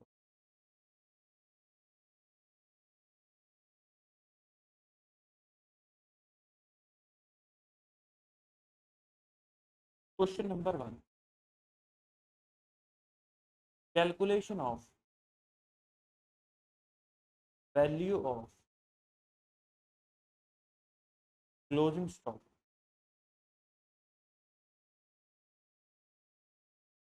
Calculation of value of closing stock. तो आइटम्स क्या क्या हैं, आइटम्स हैं ए बी और सी, यही आइटम्स हैं। हिस्टोरिकल कॉस्ट है 40, 32 एंड 6। कॉस्ट आपको दे रखी है 40, 32 और 6। और एनआरवी आपको कितनी दे रखी है, 28, 32 और 24। 28, 32 और 20, विच एवर इज लोअर आपको लेना होता है। कॉस्ट और एनआरवी में से क्या लोअर है, सर एनआरवी लोअर है। कॉस्ट और एनआरवी में से क्या लोअर है, सर कॉस्ट ही लोअर है। अगर बराबर हो तो सेम मान लेना, कॉस्ट ही मान लेना। कॉस्ट और एनआरवी, इसके अंदर कॉस्ट, तो बताओ अमाउंट कितना आएगा, इसके अंदर आएगा 20, इसके अंदर आएगा और इसके अंदर आएगा 6। बताओ टोटल वैल्यू कितनी, 28 प्लस 32 प्लस 6, 70, 76।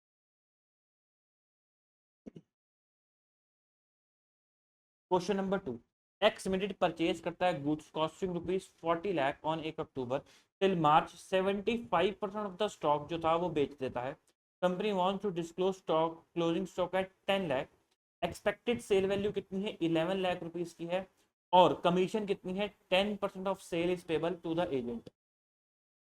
जो आप एनआरवी लेते हो ना, वो कैसे निकालते हैं, वो निकालते हैं expected sales price less cost to sell. तो आओ जरा, आपको वैल्यू निकालनी है closing stock. Question number 2, calculation of value of stock.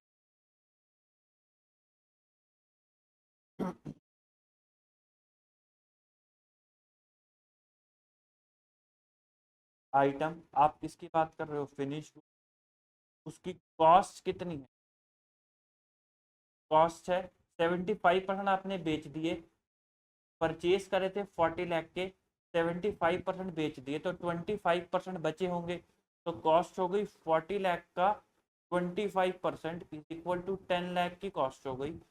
NRV कितनी है, एनआरवी है, कंपनी को लगता है कि 11 लाख की बिक जाएगी लेकिन 10% की कमीशन पे करनी पड़ेगी, तो 11 लाख माइनस 10% ऑफ 11 लाख, बताओ कितना आएगा, 1.1, 11 माइनस 10% इज इक्वल टू 9.9। तो लोअर क्या है, लोअर है सर 10, और 9.9 में से बताओ क्या लोअर है सर, एनआरवी लोअर है, तो अमाउंट बताओ कितना आ जाएगा, अमाउंट आ जाएगा 9.9। आप क्लोजिंग स्टॉक कितने पे दिखाओगे सर, 9.9 पे हम स्टॉक को दिखा करके चलेंगे। ठीक, क्वेश्चन नंबर 2 भी आपका होता है। Question number 3, Mr. Mehul gives the following information relating to item forming part of inventory on 31 मार्च 2001। उसकी फैक्ट्री प्रोड्यूस करती है product x using raw material A. तो ये क्या है, ये है फिनिश गुड्स, ये क्या है, ये है रॉ मटेरियल। तो रॉ मटेरियल ए का इस्तेमाल करके आप प्रोडक्ट एक्स को बनाते हो, तो रॉ मटेरियल ए की वैल्यूएशन किस पे डिपेंड करेगी कि प्रोडक्ट एक्स कॉस्ट पे है या एनआरवी पे है। तो 600 units of raw material A आपने परचेज करी 120 रुपए के हिसाब से, और रिप्लेसमेंट कॉस्ट कितनी है 90। सबसे पहले तो क्वेश्चन नंबर 3, फिर उसके बाद 500 partly finish goods in the process of producing X and cost incurred till date 2 and these unit finish the next year by incurring additional ₹6 per unit, और 1500 unit of product X, total cost 320, expected selling price 300। आपको inventory की valuation निकालनी है। इस सवाल से पहले मेरे को आपके साथ चर्चा करनी है एनआरवी की। Point number 5, NRV of WIP. WIP की एनआरवी आप कैसे निकालोगे, देखो डब्ल्यूआईपी का मतलब क्या है, डब्ल्यूआईपी का मतलब है कि वो फिनिश प्रोडक्ट जो कंप्लीट नहीं हुआ, जैसे ये कैलकुलेटर है, ये फिनिश प्रोडक्ट है, अगर ये कंप्लीट नहीं हुआ, कंप्लीट नहीं हुआ जैसे कि अभी इसमें ये स्क्रीन डलनी बाकी है, अगर ये स्क्रीन इसमें नहीं डली तो ये डब्ल्यूआईपी है, जब स्क्रीन डलेगी तो ही कंप्लीट होगा। अब मैं ये कैलकुलेटर की एनआरवी निकालना चाहता हूँ, एनआरवी का मतलब क्या है कि ये अगर अभी मार्केट में बिके तो कितने का बिकेगा, भाई कंप्लीट होके तो बिकता है, वो तो स्क्रीन के साथ बिकता है, अब इसमें स्क्रीन है ही नहीं। अब अगर मैं आपको बोलूं कि सर अगर ये कंप्लीट, मैं आपके पास आया हूं इसको बेचने, आप अपनी लॉजिकल बुद्धि लगा के मुझे बताओ आप कितने का खरीदोगे, तो जितने का आप खरीदोगे वही मेरी एनआरवी हो जाएगी। मैंने आपको कहा अगर कंप्लीट होके बिकता है तो साहब इसका कॉस्ट ये बिकेगा 1000 रुपये का। मैं आपके पास आया, दोस्त कैलकुलेटर है, इसमें बस स्क्रीन नहीं है, स्क्रीन लगवाते ये चकाचक चलेगा, तुम इसको खरीद लो। अब आपने कहा सर कैसे खरीद ले, कितने का खरीद ले, मैंने कहा तुम निकालो एनआरवी, उतने का ही खरीद। आपने कहा सर देखो अगर ये कंप्लीट होता तो ये कितने का बिकता, मैंने कहा 1000 रुपये का बिकता। आपने कहा बिल्कुल ठीक बात है, लेकिन इस पे आपको कमीशन भी देनी पड़ती, ये चलो ऐसे। मैंने कहा हाँ बिल्कुल ठीक बात है, 1000 रुपये का बिकता। तो आपने कहा कि अगर इसके अंदर हमें स्क्रीन डलवानी है तो हम स्क्रीन के पैसे तो नहीं देंगे क्योंकि वो है ही नहीं, तो मैंने कहा वो भी ठीक है, तो कॉस्ट ऑफ कंप्लीशन कितनी है, लेट्स से 200 की कॉस्ट ऑफ कंप्लीशन। तो आपने कहा सर 800 रुपये बताओ लेस एनी कमीशन, क्योंकि सेलिंग कॉस्ट आप माइनस कर देते हो ना एनआरवी निकालने के लिए, तो this would be the cost, this would be the NRV of WIP. तो थोड़ा और समझाओ, मैंने आपको बोला कि दोस्त ये कैलकुलेटर आधा बना हुआ कैलकुलेटर है, अभी इसके अंदर स्क्रीन नहीं डली है, तो आप ये मुझसे खरीदोगे क्या? आपने मुझे बोला कि सर ये कैलकुलेटर अगर ठीक होता तो 1000 रुपए का बिक जाता। मैंने कहा हाँ 1000 रुपए का बिक जाता। तो आपने कहा क्योंकि ये कैलकुलेटर कंप्लीट नहीं है तो 1000 रुपए तो हम इसके बिकते ही नहीं देंगे।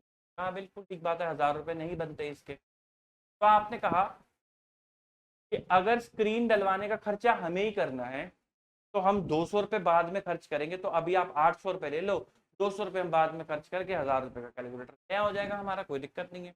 तो आपने 200 रुपये स्क्रीन के माइनस कर दिए क्योंकि स्क्रीन इसके अंदर है ही नहीं, तो कॉस्ट ऑफ कंप्लीशन आपने वो माइनस कर दिया। आपने बोला स्क्रीन है ही नहीं तो इतने का बिकेगा less any commission.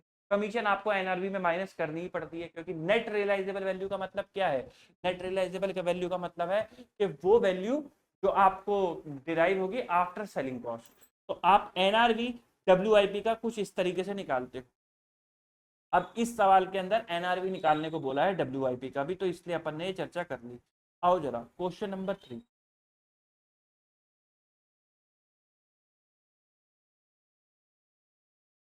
Calculation of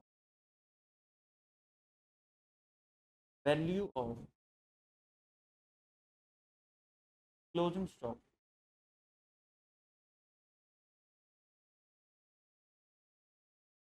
item cost NRV lower amount finish goods WIP और चलो फिनिश गुड्स रॉ मटेरियल और डब्ल्यूआईपी। फिनिश गुड्स की मुझे बताओ कॉस्ट कितनी गिवन है? प्रोडक्ट एक्स के लिए उसने कहा है 320 रुपए की कॉस्ट है और एनआरवी कितनी गिवन है? एक्सपेक्टेड सेलिंग प्राइस है 300 का, कोई कमीशन उसने बताई है, तो एनआरवी आपको 300 की given. Which ever is lower, lower है आपकी एनआरवी, तो आप 300 पे दिखाओगे। अगर ये एनआरवी पे है तो ये किस पे होगा? ये अपने रिप्लेसमेंट कॉस्ट पे होगा। और 600 यूनिट परचेज कर रखी है 120 के हिसाब से, परचेज कॉस्ट है 120 के हिसाब से और रिप्लेसमेंट कॉस्ट है 90 के हिसाब से। रिप्लेसमेंट कॉस्ट है 90 के हिसाब से, आपको रिप्लेसमेंट कॉस्ट ही देनी है 90 के हिसाब से। मैं इसको थोड़ा सा इधर कर लूँ, फिर टोटल अमाउंट भी लेना।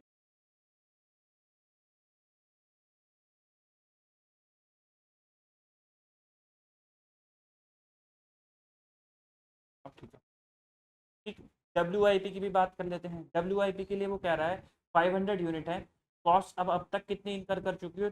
260 की आप कॉस्ट अब तक इनकर कर चुके हो, तो कॉस्ट कितनी हो गई डब्ल्यू आई पी की? 260 हो गई जितनी आप लगा चुके हो। एनआरवी कैसे निकालते हो? These unit can be finish next year by 60 per unit.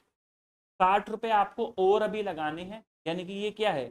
60 रुपए की क्या है? स्क्रीन, ये आपको और अभी लगानी है और ये आपका फिनिश गुड्स बन जाएगा। फिर फिनिश गुड्स कितने का बिकेगा? 300 रुपए का फिनिश बिकेगा। तो NRV of W I P कैसे निकालोगे?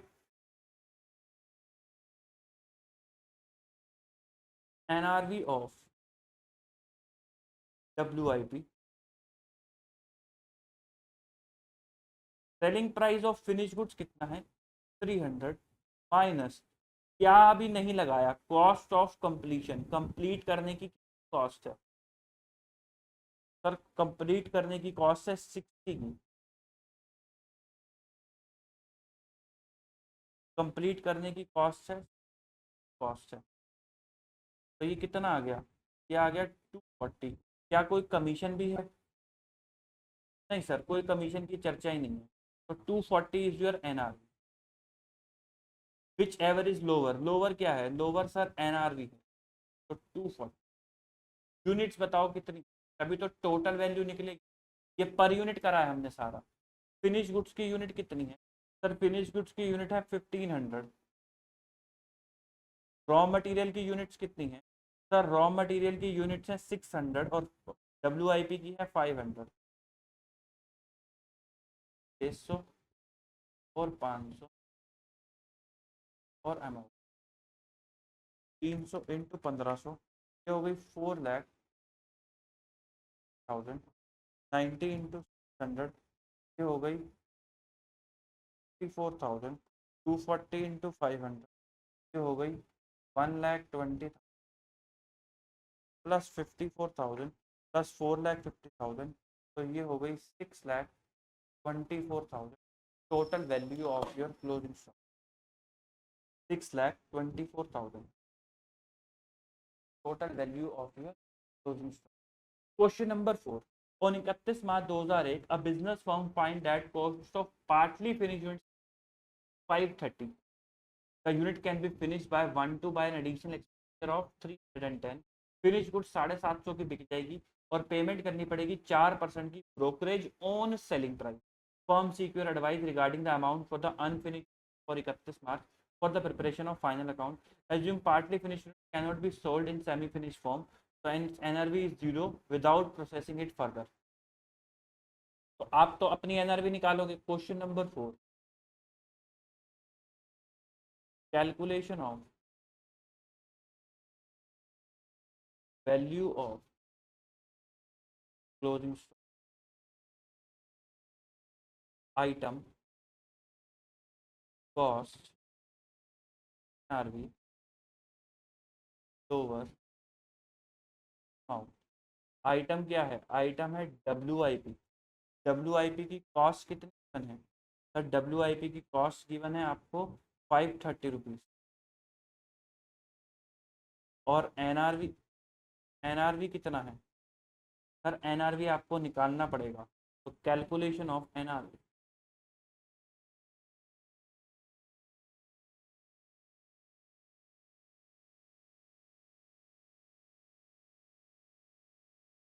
Selling price of finish good 750 और 4% की है ब्रोकरेज। तो आपने बोला सर देखो 750 का आपका बिकता है, लेकिन आप कंप्लीट करने के पैसे कितने लगेंगे? Cost of completion. Sir cost of completion आपको लगेगी 310 रुपीज। मैंने कहा हाँ 310 की cost of completion.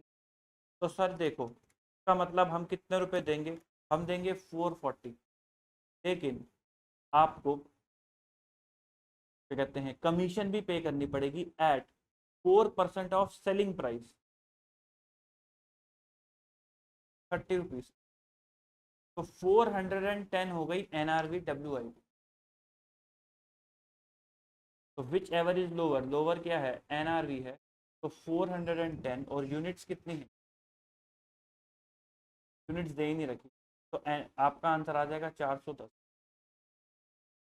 410। Question number 5, from the following information provided by LMN limited for the year 2024 आपको बताना है amount of closing inventory.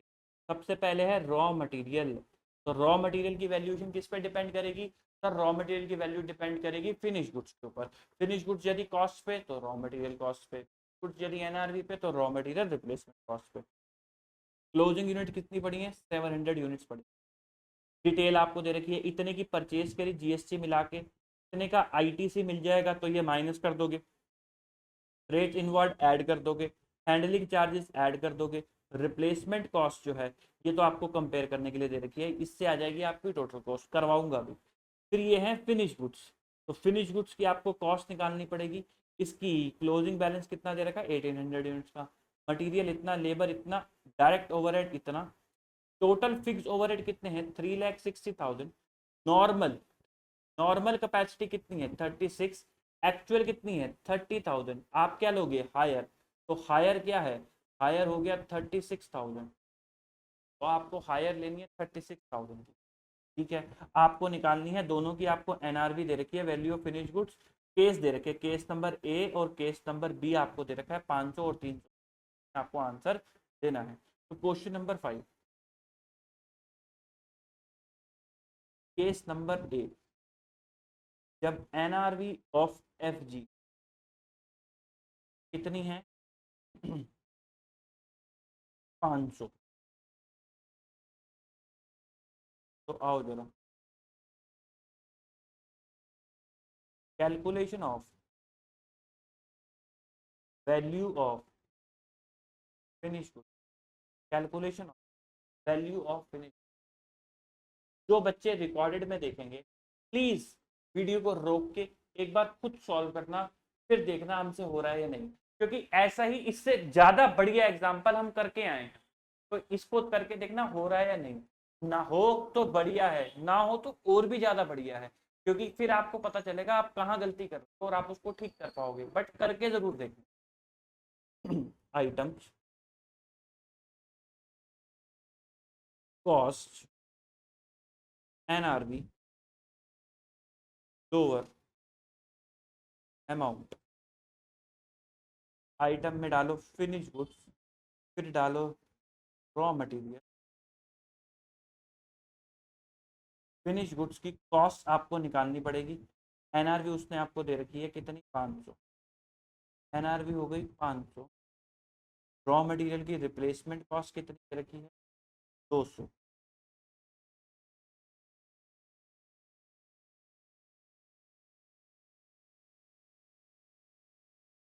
Calculation of, ऐसे कर लें,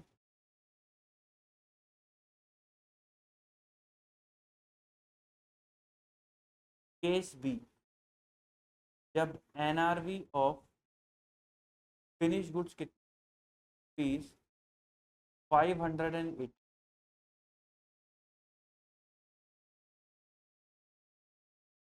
calculation of value of finish goods.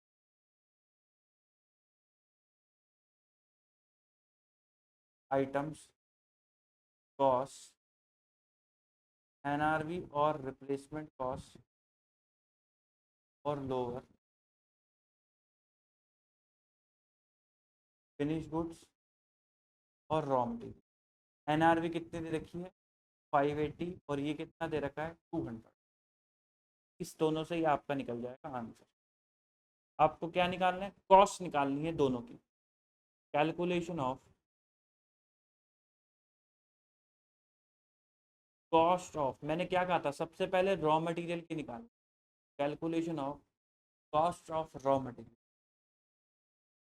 बताओ जी, मटेरियल कंज्यूम कितना है, 280, सॉरी रॉ मटेरियल निकाला है ना, परचेज प्राइस कितना है, 280।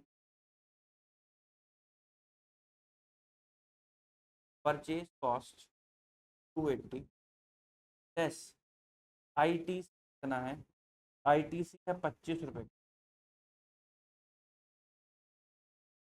फिर उसके बाद फ्रेट है 35, हैंडलिंग चार्जेस हैं 20।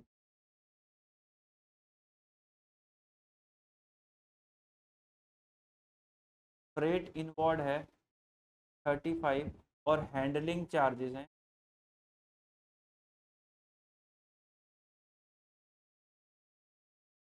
20 रुपीज़।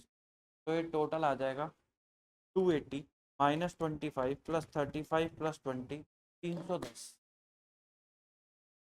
310 की मेरी रॉ मटेरियल की कॉस्ट आ गई। तो मैं यहाँ पे भी लिख देता हूँ 310, और मैं यहाँ पर भी लिख देता हूँ। आओ जरा, calculation of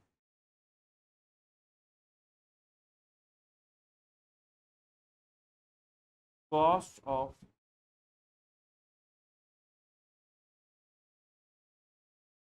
finish good, calculation of cost of finish goods. तो फिनिश गुड्स की कॉस्ट निकालो जरा मेरे से। मटेरियल कंज्यूम 280,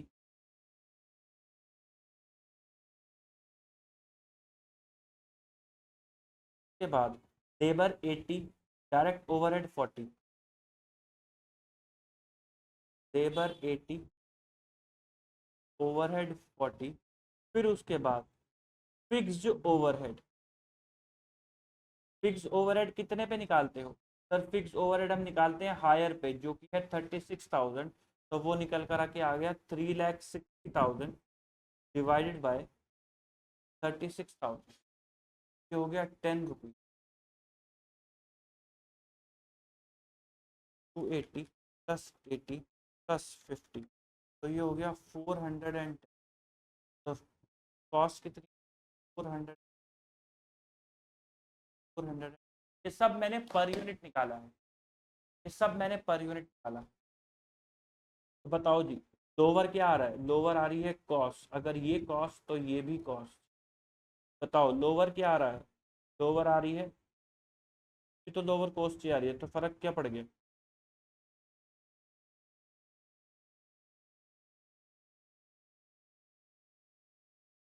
कैलकुलेशन सही करिए। लाख, 1,60,000 डिवाइड बाय 36,000, 10, 280, 10 80, 10 40, 10 410, ये भी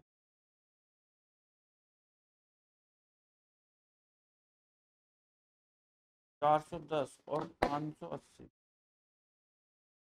ओहो 380 है, मैं कह रहा हूँ कोई फर्क ही नहीं पड़ रहा।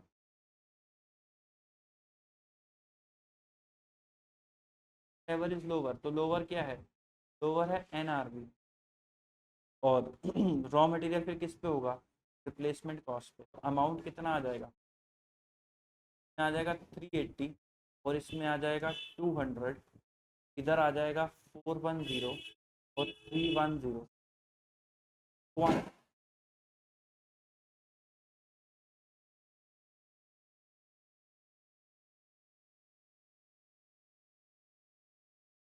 क्वांटिटी कितनी है, टैग आ गया था थोड़ा सा।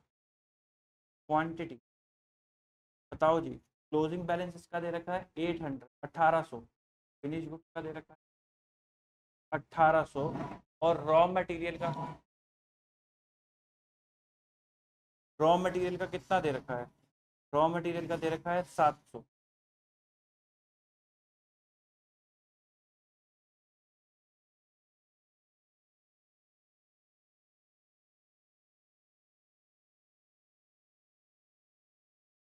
अठारह सौ और 700, 410 इंटू 1800, तो ये अमाउंट कितना हो गया, 7,38,000। 10,700, ये हो गया 2,17,000। टोटल हो गया 7,30,000, तो 9,05,000 amount. 80 into 1800, that 84,000। 200 into 700, 1,40,000 plus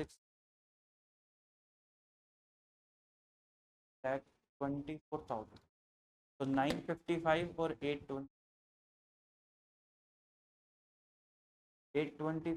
और 955 और 820।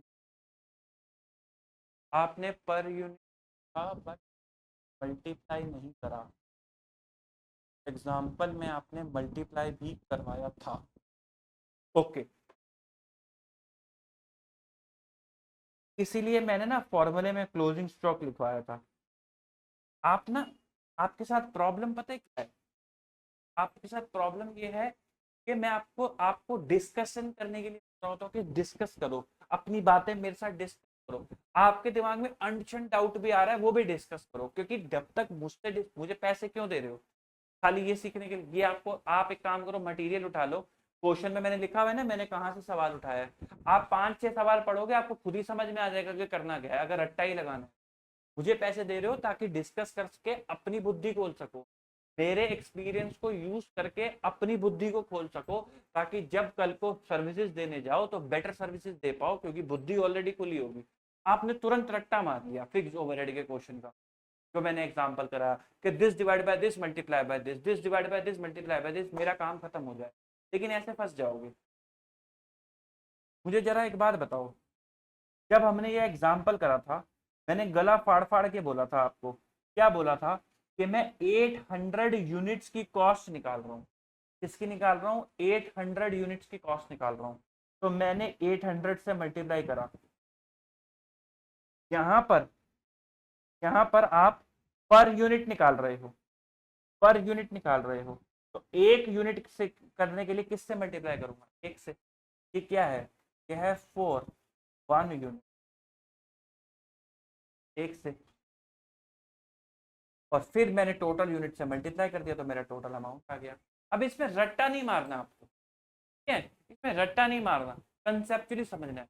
जो बच्चे रिकॉर्डेड देखेंगे उनको ना समझ में आए, वो कह रहे हैं हम कैसे डिस्कस करें, हम तो रिकॉर्डेड देख रहे हैं, तो आप मुझे कांटेक्ट कर सकते हो, कोई दिक्कत वाली बात थोड़ी ना। मैंने आपको अपना नंबर दे क्यों रखा है, इसीलिए तो दे रखा है कि आप मुझसे डिस्कस करो, अपनी क्वेरीज मुझसे डिस्कस करो। जब तक डिस्कस नहीं करोगे तब तक आपको भी मजा नहीं आएगा, मेरे को भी मजा नहीं आएगा। ठीक है, आगे बढ़ते हैं।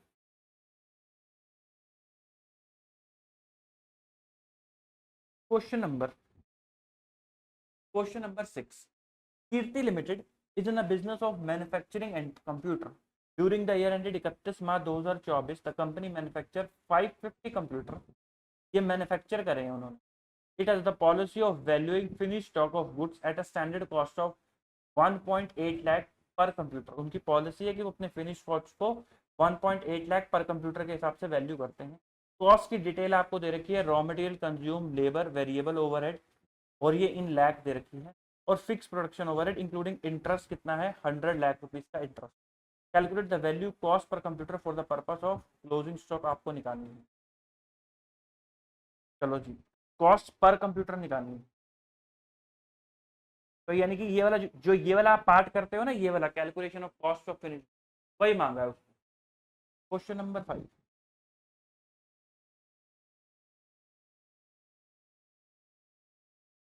Calculation of cost of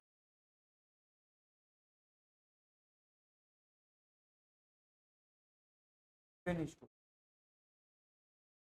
calculation of cost of finish goods. Raw material लगा है 400 लाख का।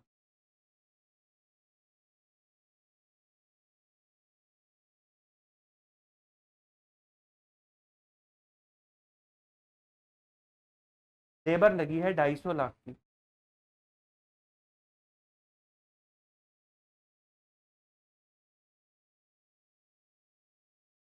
वेरिएबल ओवरहेड लगे हैं 150 लाख के।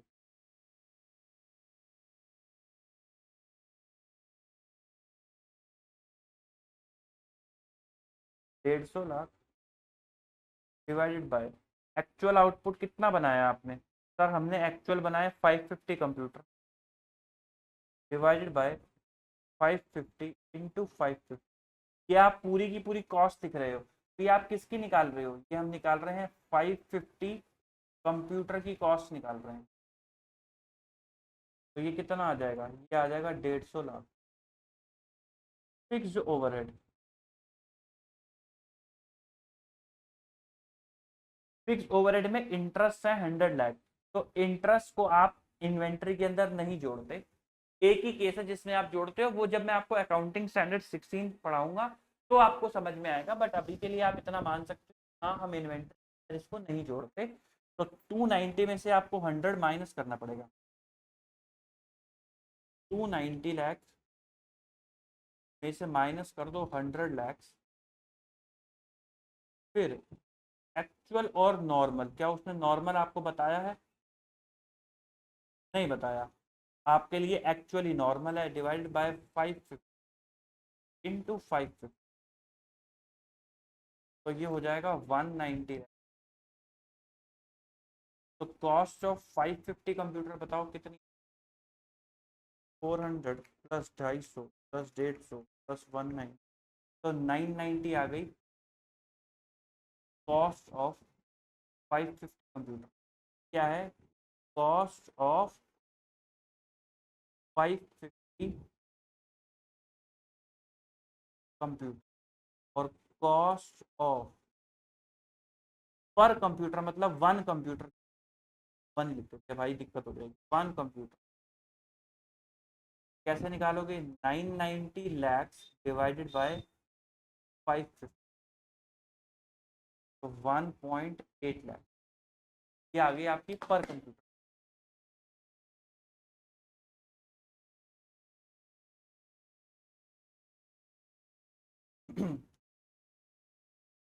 ये पेंडिंग है, अभी कंसेप्ट डिस्कस करना बाकी, ये भी पेंडिंग है, अभी कंसेप्ट डिस्कस करना pending. You are required to value the inventory per kg of finished goods consisting of material। ये देखो पर केजी दे रखा है, पर केजी मतलब हर 1 किलो पे, 200 रुपये, लेबर लगती है 400 रुपये, वेरिएबल ओवरहेड लगते हैं 20 रुपये। Fix production charges for the year normal working is 2 lakh KGs is rupees 20 lakh. 400 kilo finish good stock पड़ा हुआ है एट द ईयर एंड। आपको कॉस्ट निकालनी है, एनआरवी उसने आपको दी नहीं है तो आपके लिए कॉस्ट ही आपको निकालनी होगी। क्वेश्चन नंबर 10, एक चीज करना, अपनी रजिस्टर पे ना पेज नंबर लिखना, और जैसे मैं क्वेश्चन 10 करा रहा हूं तो उसके आगे वो पेज नंबर लिख देना, ताकि जब रिवाइज करो तो दिक्कत ना आए। Calculation of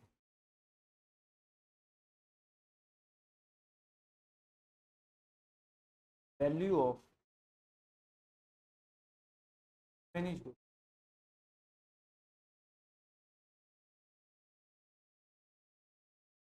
item cost NRV over. क्या एनआरवी तो उसने हमें दे ही नहीं रखी, तो हमें तो कॉस्ट ही निकाल। उसने कहा है कि मटेरियल कॉस्ट लगी है पर KG 200,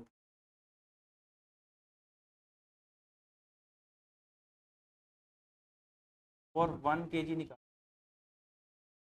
fees 200, labour 40, variable 20,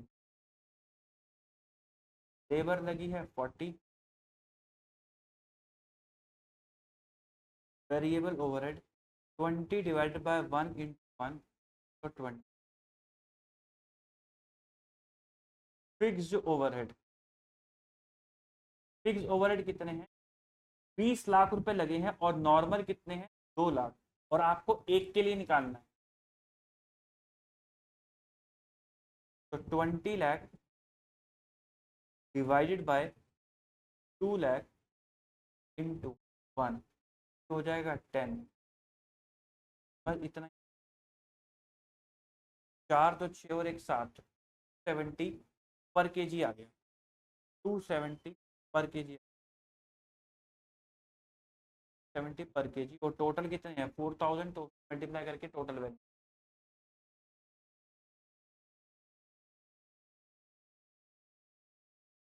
question number 10,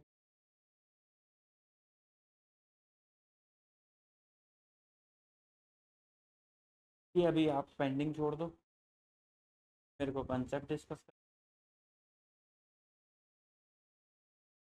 question number 12, following information is available for zinc limited for the year 24-20।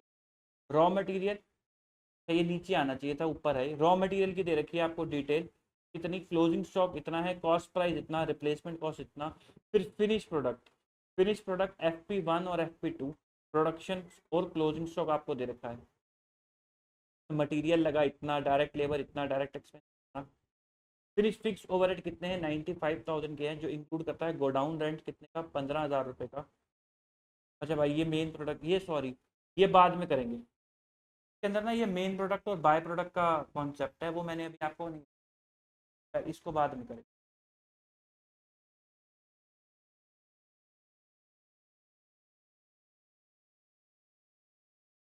वो भी बाद में करेंगे।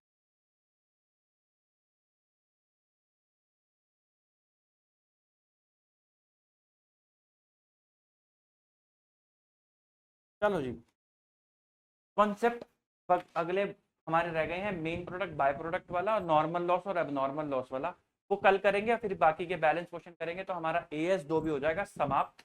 फिर उसके बाद अगली क्लास में देखेंगे नया टॉपिक, बड़ा टॉपिक अपने सोचने का। तो हल्के टॉपिक हो गए, कोई दिक्कत वाली बात नहीं है। आई होप आपको क्लैरिटी मिली। जितने भी क्वेश्चन मैंने आपको कराए, मैं कोशिश करूंगा कि आपको होमवर्क कम दूं। उसका रीजन ये नहीं है कि मेरी प्रैक्टिस ज्यादा हो, आपको प्रैक्टिस करनी करनी। जितने भी क्वेश्चंस मैं कराऊंगा आपको क्लास में, वो सारे के सारे आपके होमवर्क के क्वेश्चन रहेंगे। आपको घर पे जाके वो करना ही करना है, और बिना सॉल्यूशन देखे करना है। कोई भी दिक्कत आए, कोई भी समस्या आए, फिर आपको वीडियो देखनी है। आपको अनलिमिटेड व्यूज अवेलेबल है, जितनी मर्जी बार देखो, बट ढंग से पढ़ो, बढ़िया तरीके से क्वालिटी के साथ पढ़ो, और अच्छे से पेपर को दो। यही हम चाहते हैं, यही हमारी कोशिश भी है। तो कृपया करके जो भी सवाल मैं आपको करा रहा हूँ, वही सारे सवाल आपके होमवर्क में है। मैं क्लास के अंदर 100% कवरेज करा के चलूंगा। क्वेश्चन बैंक हमारे साथ ही आप करोगे। तो मिलते हैं आपसे अगली वीडियो के अंदर। अभी के लिए इतना ही, बाय बाय, टाटा।